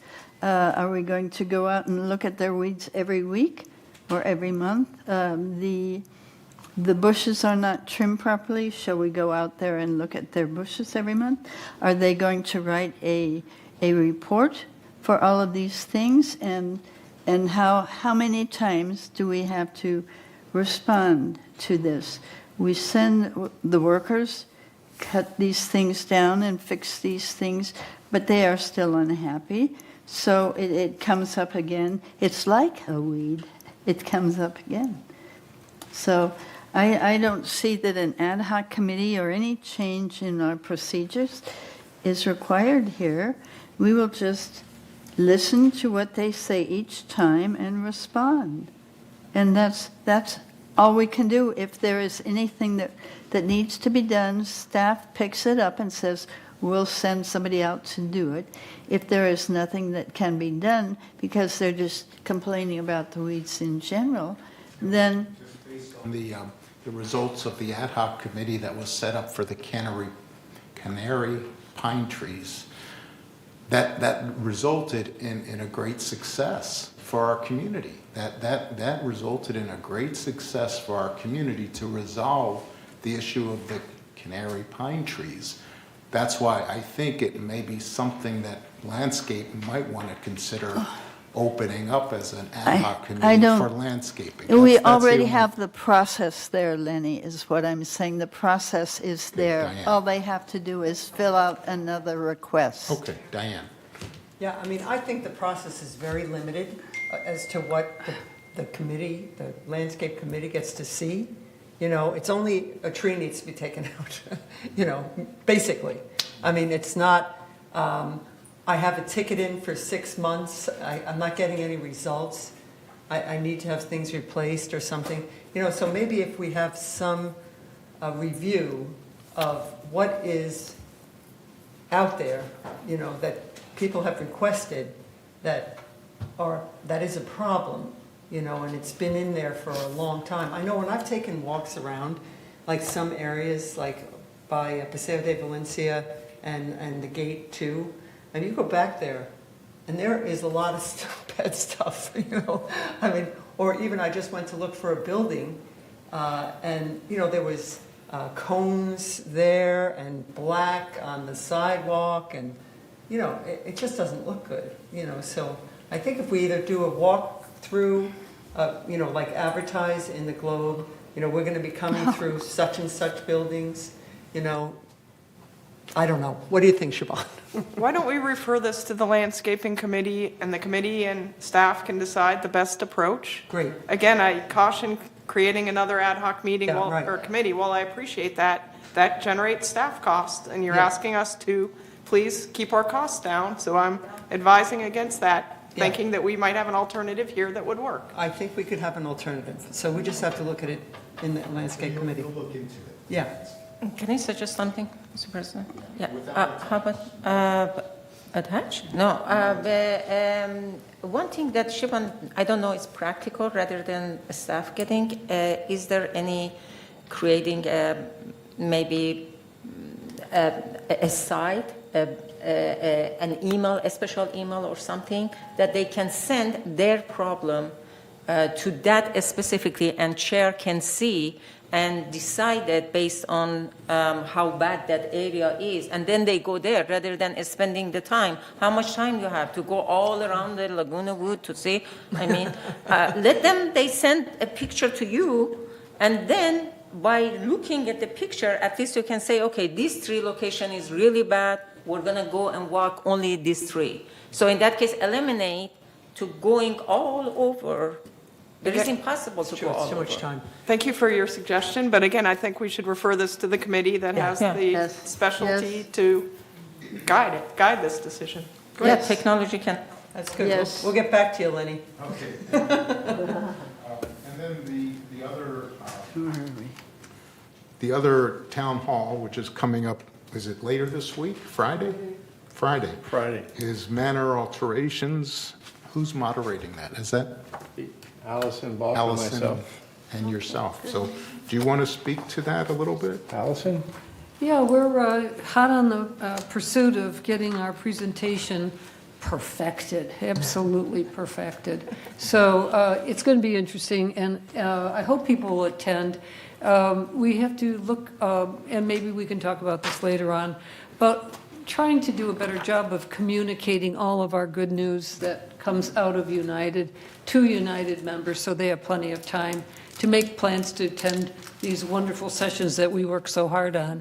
So, yeah, it's in progress. It'll be good on Friday, and I think there's some other thoughts that we can maybe share with each other about how we see the purpose of these town halls, what kind of staff support we need or can count on or shouldn't count on so that it's smoother for each one of us. I'm not an expert on PowerPoint. You know, last time I worked in business, it didn't even exist. So, you know, we need some help, but we also are aware that this is our show and not the staff show. So, And I agree, we do need help to communicate our town halls better, to send out messages, email, whatever way we can to get the message out that our town halls are coming up, and any other messages that we have. We need to facilitate much better communication to our residents about these kind of events. So at this point, we're going to go to director comments. Are there any director comments? oh no. Yeah. Oh, I skipped one? Yeah. Okay, sorry. 13B is entertain a motion to approve the revised rules for committee meetings, August initial notification. Next time, how? 28-day notification for member review and comments to comply with Civil Code 4360. So is this a motion? This is a motion. So Sue, can you read this? 13B? Yes, read it, please. Read quickly. Rules for committee meetings. Whereas the board adopted the Open Meeting Act protocol and procedures to establish guidelines, protocol, and procedures to conduct board association business. And whereas the Governing Documents Review Committee is tasked to review policy and processes for consistency, clarity, and efficiency. And whereas the committee has recognized the need to establish rules for committee meetings based upon Robert's Rules of Order.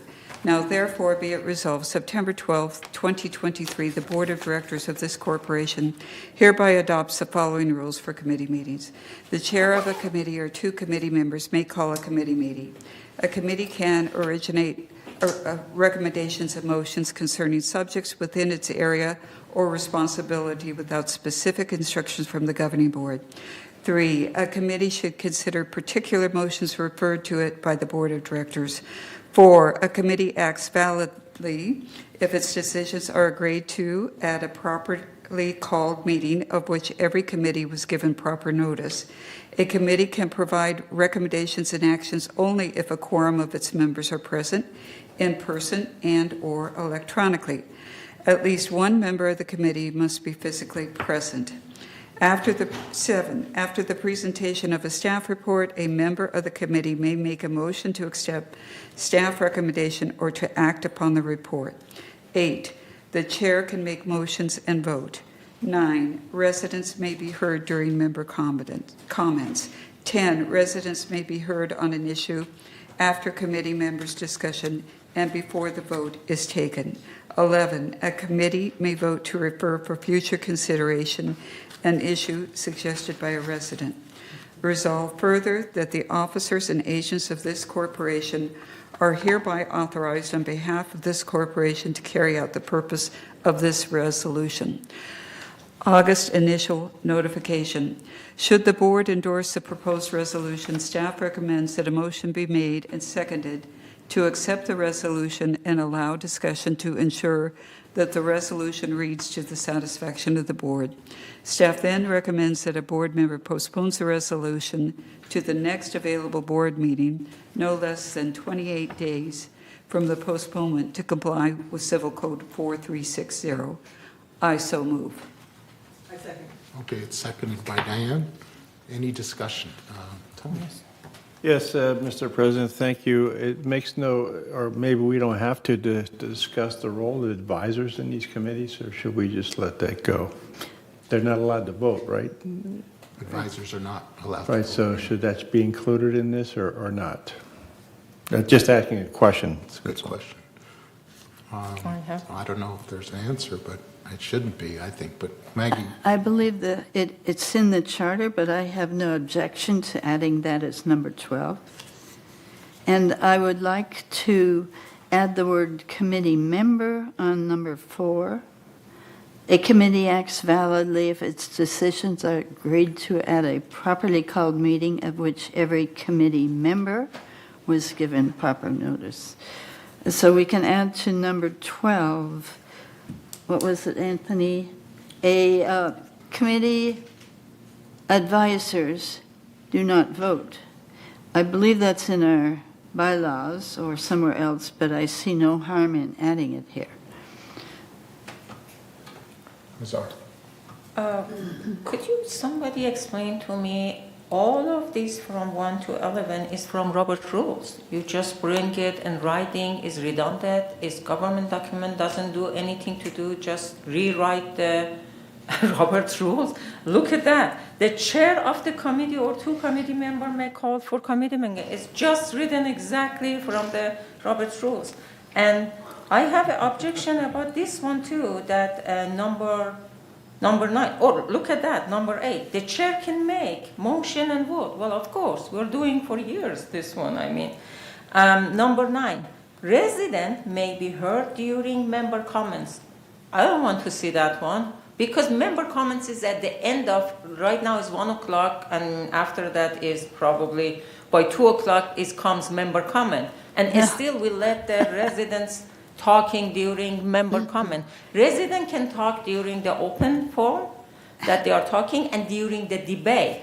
If there is a debate and residents can write, but give another chance at the end, again, residents start talking, is gonna open the whole situation for us, and it's I don't know how this supposed to be there. So I'm totally opposite with all of this because it's from Robert's Rules. Okay. Any other comments? Yes. Let's get Diane. Yeah, I would say this kind of addresses a situation that happened with an ad hoc committee, that they were not allowed to ask a question or make a comment, only write it down, and they'd hear the answer next week. You know, I mean, that didn't allow for a good, open environment to talk and get feedback right then and there. You know, to wait, who knows if you're going to go next week? I mean, you know, and no response through email. So I think that was one of the reasons probably why this came up, I'm not sure. But I like the idea that residents that were there at that meeting could be heard, and also members, or board members and other people that were there at the meeting could be heard. So that addresses it. Thank you. Okay. Maggie. Yes, it is number 10 that is often omitted. Number 5A on almost every agenda is member comments, no matter what the meeting is. Yes. And so member comments is sometimes, by some committees, set aside. And also, number 10 is what we customarily do, and yet at some committees, Number 10 is not followed. And so number 12 can be added, and I believe the others are here so that everyone might remember that these are the Robert Rules Committee rules that we are not always following. So if we all promise to follow it and to stop one another, if a committee is going awry, if we can be heard to get members heard, if we can be heard to get members to speak afterwards, instead of saying, no, we don't have time for that, no, we're not doing that, no, we're not doing that, we're putting that over, then that is, this is why this is here. This would not be here if we were all following all the committee rules.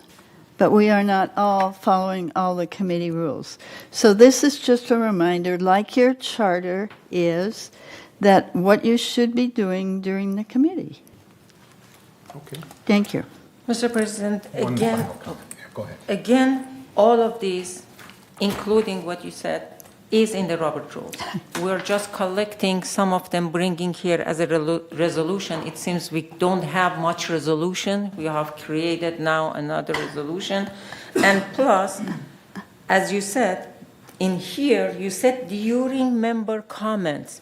Where is in this agenda is member comments? Could you show me? 5A. 5A is approval of the minute, regular open meeting. Let's see. Am I wrong, or do Okay. I have another one? Open forum, it's There you go. 7 Then here, 7. say open forum, not forum. member It comment. is called member comments on the agendas. Okay, open There is no forum. and All We right, can all put right, we're not gonna- slash we're not gonna open debate. forum. So let's let Tom talk. Go ahead. Okay, I assume that this does not supersede Resolution 0111-2228. If I said that correct, 01-11-228. It doesn't supersede that, correct? Which one is that? Well, in the discussion, it says that the board adopted Open Meeting Act Protocol and Procedures, Resolution 01-11-228. Oh, that is notification. That's how we must notice everybody that we have a meeting. So this is a new resolution. This is a different resolution. And so I This- would like to add on number 6. You don't- we- I would like to add on number 6 that at least one member of the committee must be physically present if a physical location is set for the meeting, because there is a potential for an all Zoom committee meeting or something Pandemic. like that during certain times. Okay, So with that, I'll make the motion Okay. to approve this resolution with the addition of, on number 4, on the second line, committee member, the word member be added. That on number 6, adding if a physical location is set for the meeting. And then adding number 12, committee advisors have no voting rights. And number 9, open forum. We don't have member comments. That's my motion as I've read it. Okay. Because there just doesn't mean not number 9. Okay, I second. it's been seconded. Okay, all those in favor of the motion as amended, raise your hand. Okay. All those opposed? Opposed because it's redundant. Okay. It's Robert approved. Rules. It's approved. Okay, move on. Let's see, which one were we on here? That's Director comments. Okay, director comments. Now we're in director comment. Director comments? You're being shy? Come on, someone has to. Maggie? yes. I think microprint, which is what I call the printing here, I think the microprint of the one resolution, which I have never seen before, consistently 2 times on that one, what is it? It's the resolution about, The recognition agreement? for non-institutional? It was Jeff's. It was that one. It was the, let me look. Recognition Agreement of Non-Institutional Lenders. I say that the print size makes it difficult for reading, especially if you're trying to go line for line and compare one copy with another. It's very hard to do this with this small print.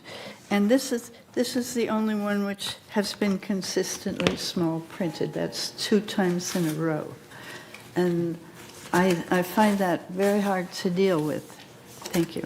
Okay. I've never seen it before that I recall. Okay. Any other comments? Yes, I want to make my comment regarding to the residents, if they hear me, that as all of you know that we are self-management, and I can hear that lots of complaint regarding to VMS, and I want to one more time precisely says that VMS does not do anything without the board approval. So if you have any complaint regarding to any motion or what director does, is complain to the board member. Please, we are in the direction of voting for the new members coming. Read their past performance, how they vote, how they do. If you like it, then vote it. If not, don't vote it. It's up to you. You put us here. I got voted by you and everyone here. So do not put lots of complaint to VMS staff. They are not doing anything except what we actually asking them. Thank you so much. Okay. Any other comments? Okay. Let's move on to, let's try to do these committee reports quickly. It's getting late. It's 1:20. So, Lazar, can you start with the Finance Committee?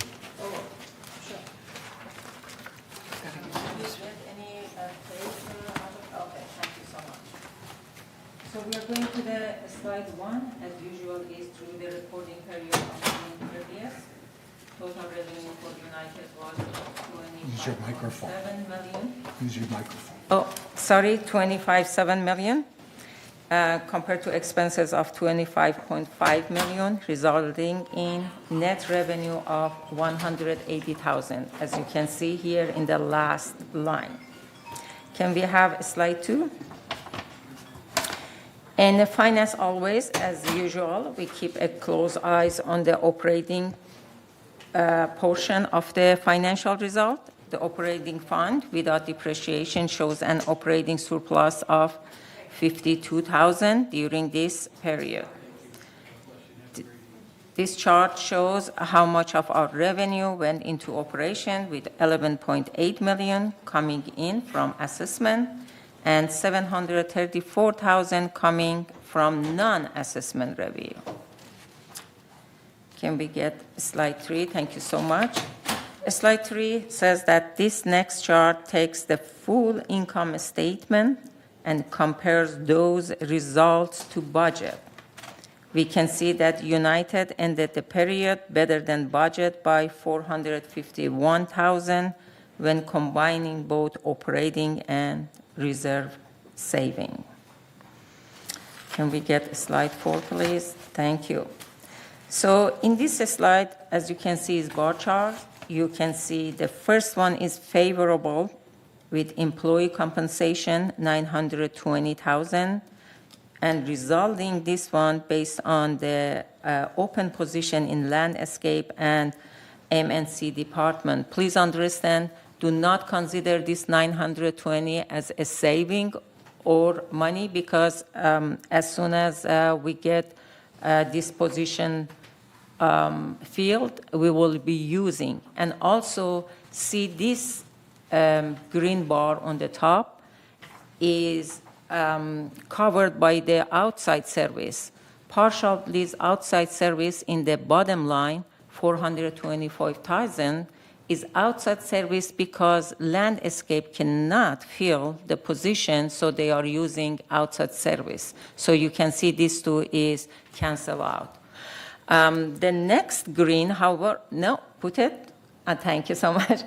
However, the next green, which is investment income, is absolutely is gonna stay. And we are very proud that our investment going in the right direction. Month after month is growing and is 272,000. That is a real money, and then is favorable. It's not going anywhere.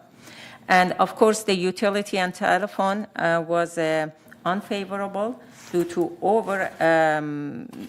the over accrual of the sewer and water charges, and that's by next period, hopefully we can get a better number than this.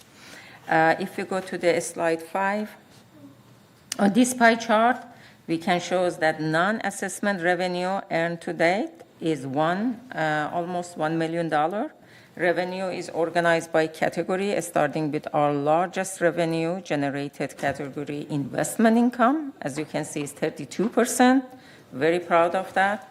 Followed by fees and charges and laundry, lease processing fee, and resale processing fee, and so forth. And on number 6, on this pie chart, we see the expenses to date of $25.6 million, showing that our largest category of expenses are for property tax and employee compensation, followed by outside service, insurance, utilities, materials and supplies, and so forth. And then the next slide is on showing the same expenses, just not including property tax, because property tax, honestly, we receive from residents and we just pass to the city. And for number 8 is our fund balance, or shows here. The contingency fund balance on June 30th was $1.1 million, which threshold is $1 million. Still, we are above of that. Contribution collected total is $38,000 with no expenditures to date. The reserve fund balance on June 30th was $16.8 million. Contribution and investment revenue collected total $6.2 million, while expenditures were $6 million.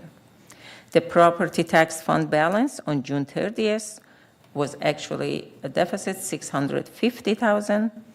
And contribution and investment revenue collected total $6.8 million.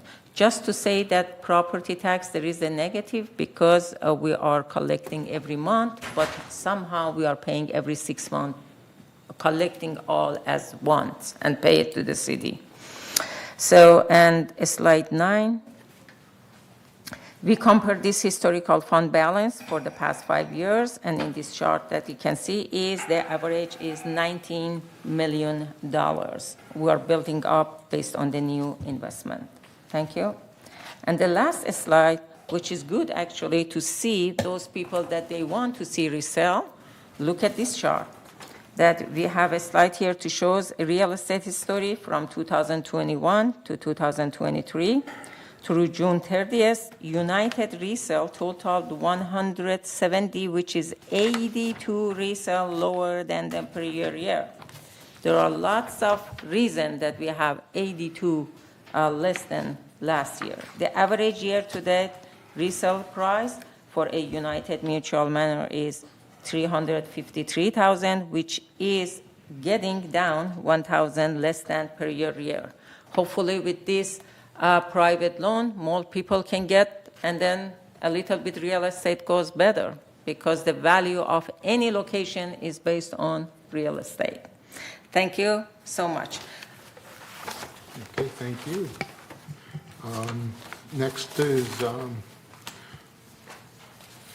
so you're finished with finance, right? Yes. Okay. So next is architectural controls. Director Liberatore. Thank you, Mr. President. We earlier in our consent calendar, you can see with those two amendments, that's what we did. And also, in the meeting, also we were introduced to David Rudge, who is going to be the manor alterations variance inspector. And I've been told we've lost Mr. Mike Horton. And anyway, and then our next meeting will be I'm sorry, I'm lost. My next meeting will be on August 17th, 9:30 here in the boardroom. Okay. Next is report of member hearings. Director Lee. We had a meeting on July 13th. Our next meeting is on August 10th at 9 o'clock in the Sycamore Room. Okay. Next is governing documents. Director Blackwell. As you can tell, we talked about meeting rules, and we talked about the larger policy, and we talked about the sublessee policy. And so we will continue with those, and that's it. Thank you. We meet again August 17th at 1:30. Okay. Next meeting is Landscape Committee. Director Casey. The Landscape Committee met in June 26th, and they did not meet in July. And so August 28th is the next meeting at 1:30. And I hope a lot of people show up. Come and tell us what you need. Thanks. Thank you. Next is Maintenance and Construction Committee, and the committee met on June 28th. Next meeting is August 23rd. There was no new announcements at the meeting. The next is United Resident Advisory Committee. Director Liberatore. Thank you, Mr. President. We had our Resident Advisory Committee, and of course, it's an opportunity. It's held in the Elm Room, and it's an opportunity for residents to come and sort of vent, and then we run with it from there. So we don't bring up any of those personal things here at the meeting. And our next meeting is this Thursday, August 10th, 2023. It's 4 p.m. in the Elm Room. Okay, now we go to GRF, Finance Committee. Director Ascari.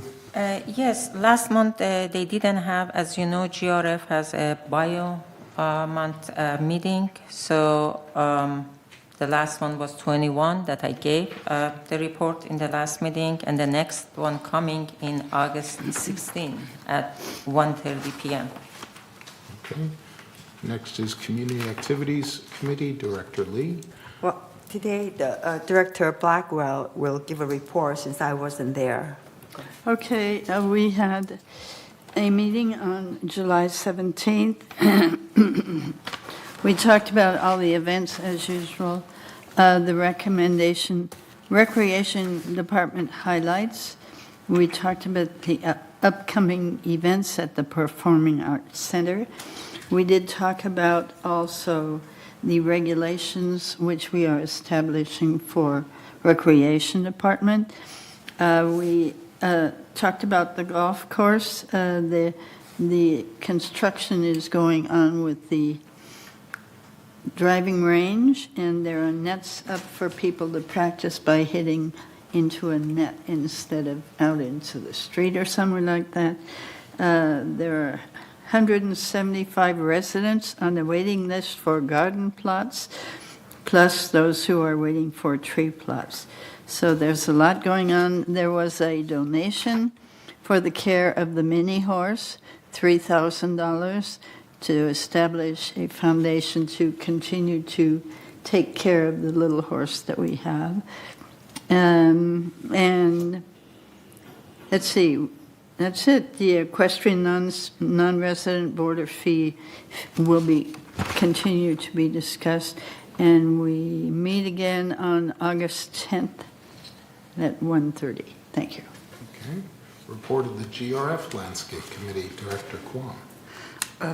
The committee met on May 10th, 2023, and the next meeting is August 22nd at 1:30 in the boardroom, and as a virtual meeting, and we would encourage people to attend.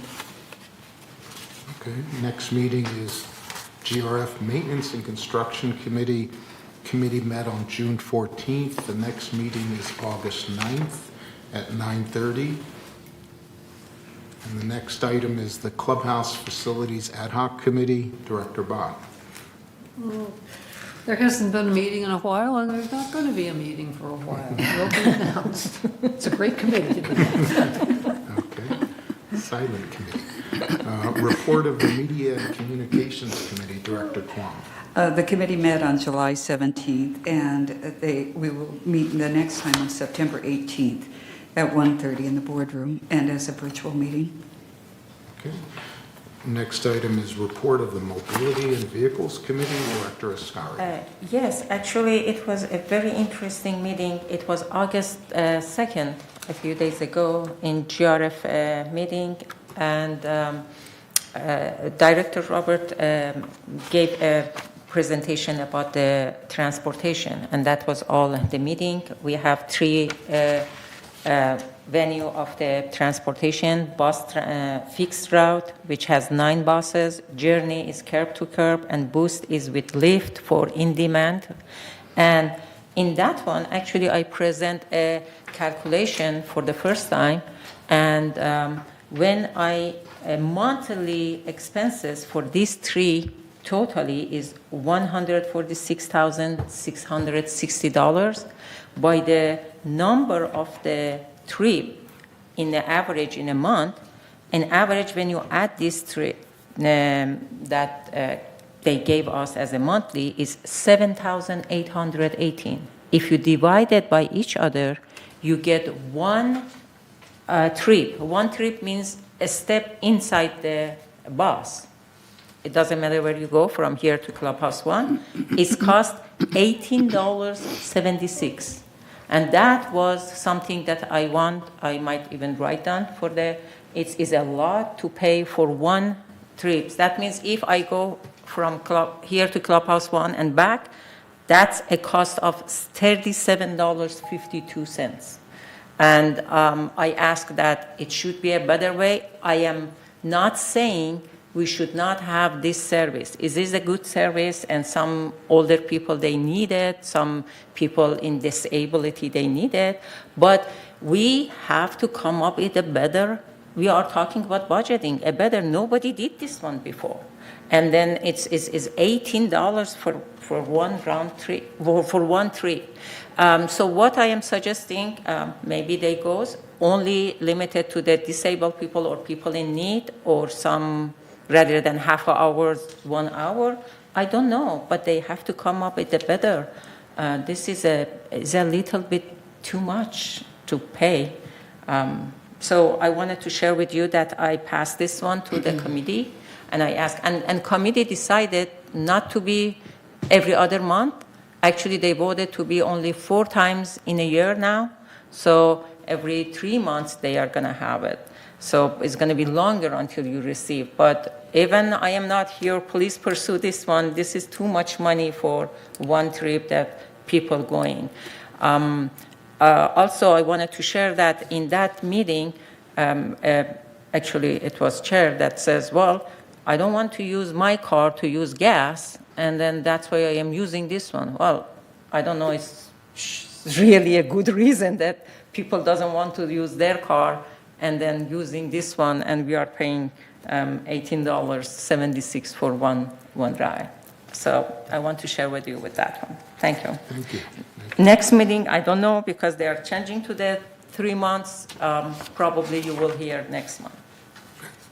Thank you. Report of the Security and Community Access Committee, Director Blackwell. Okay, we met on April 26th. We talked about the camera quality in the RV lots, and we're getting better cameras for that. We talked about the backup generator for Clubhouse 3, which is necessary. We have key spots for more cameras. We have 36 vacancies in the RV lots. Key cameras for locations, we're moving them around to see if we can get the best spot because people are still entering those lots. Noteworthy incidents, the village has been under attack from the outside, apparently. There was a DUI outside the community wall between gate 7 and 9, collided with the GRF exterior wall, causing a 10-foot break in the wall. So the second one was on Paseo del Valencia, Alisos, the GRF perimeter wall was breached when a non-resident lost control of their vehicle. So that's 2. They're coming at us. And number 3 was a resident lost control of their vehicle making a U-turn to exit gate 9 and hit the gate ambassador's parked vehicle, causing damage to the gate and the vehicle. So apparently we need a little cloud of peacefulness to descend upon and protection to descend upon the village. We are being attacked from everywhere. We're looking into maybe restoring the officer bike patrol program that they used to have. However, that may not happen, but we're talking about it. Thank you. We meet again on, well, let's see, June 28th. Well, that was August 23rd. That's, yeah, okay. Thank you. And then Laguna Woods Village traffic hearing. Director Akrakar. The traffic hearings were held on July 19th, and the next hearing is on August 16th at 9 a.m. in the boardroom. I also want to tell you that California stops are not allowed, and it cost me $50. Yeah. Okay, thank you. Report of the Disaster Preparedness Task Force, Director Liberatore. Thank you, Mr. President. Just to remind everybody, it's a task force. It's not a committee. It's headed up by our head of security, Director Nunes, and he had attended there a sergeant from the Sheriff's Department with his driver, and they gave a really thorough discussion about how they are ready to handle any and all things that could affect Orange County. And so, like Allstate, we're in good hands. And it was a great presentation that Eric got for us from the Sheriff's Department. And our next meeting will be on September the 26th here in the boardroom. Thank you. Next is the report of the Compliance Ad Hoc Committee, Director Blackwell. We met on July 14th at 9:30. We talked about the additional occupancy fee and whether that should be raised by GRF. Hasn't been raised in a long time. Let's see. We asked some questions of the Community Services Manager. Director Milliman made a direction to staff to bring us some information about the GRF occupancy fee in today's market. As I say, it has not been raised in a long time. All right.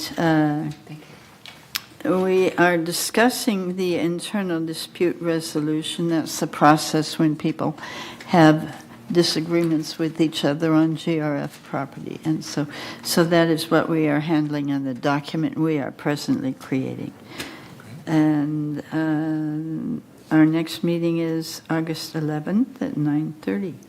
Okay, and last meeting, Information Technology Advisory Committee, Director Casey. Could I get Sue to update us, because I wasn't there? Oh, yes, it was excellent. It was an excellent meeting.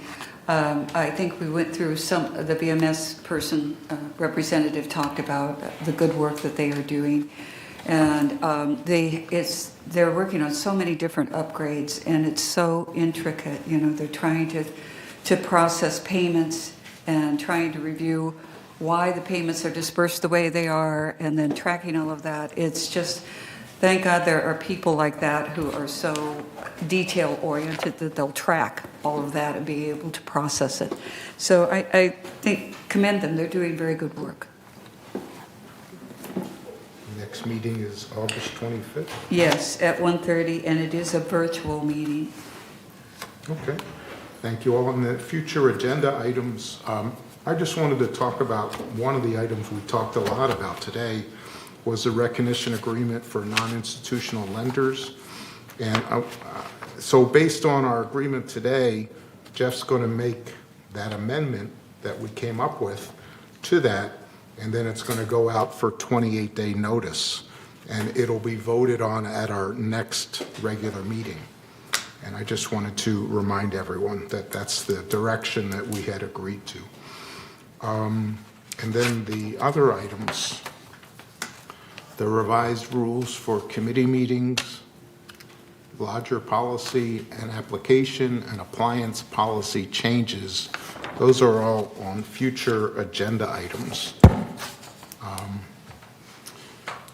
And if there's no other questions, I'm going to put us in recess at this time, and until about 2:15.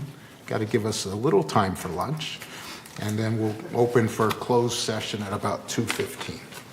Thank you all. This meeting is adjourned. Thank you.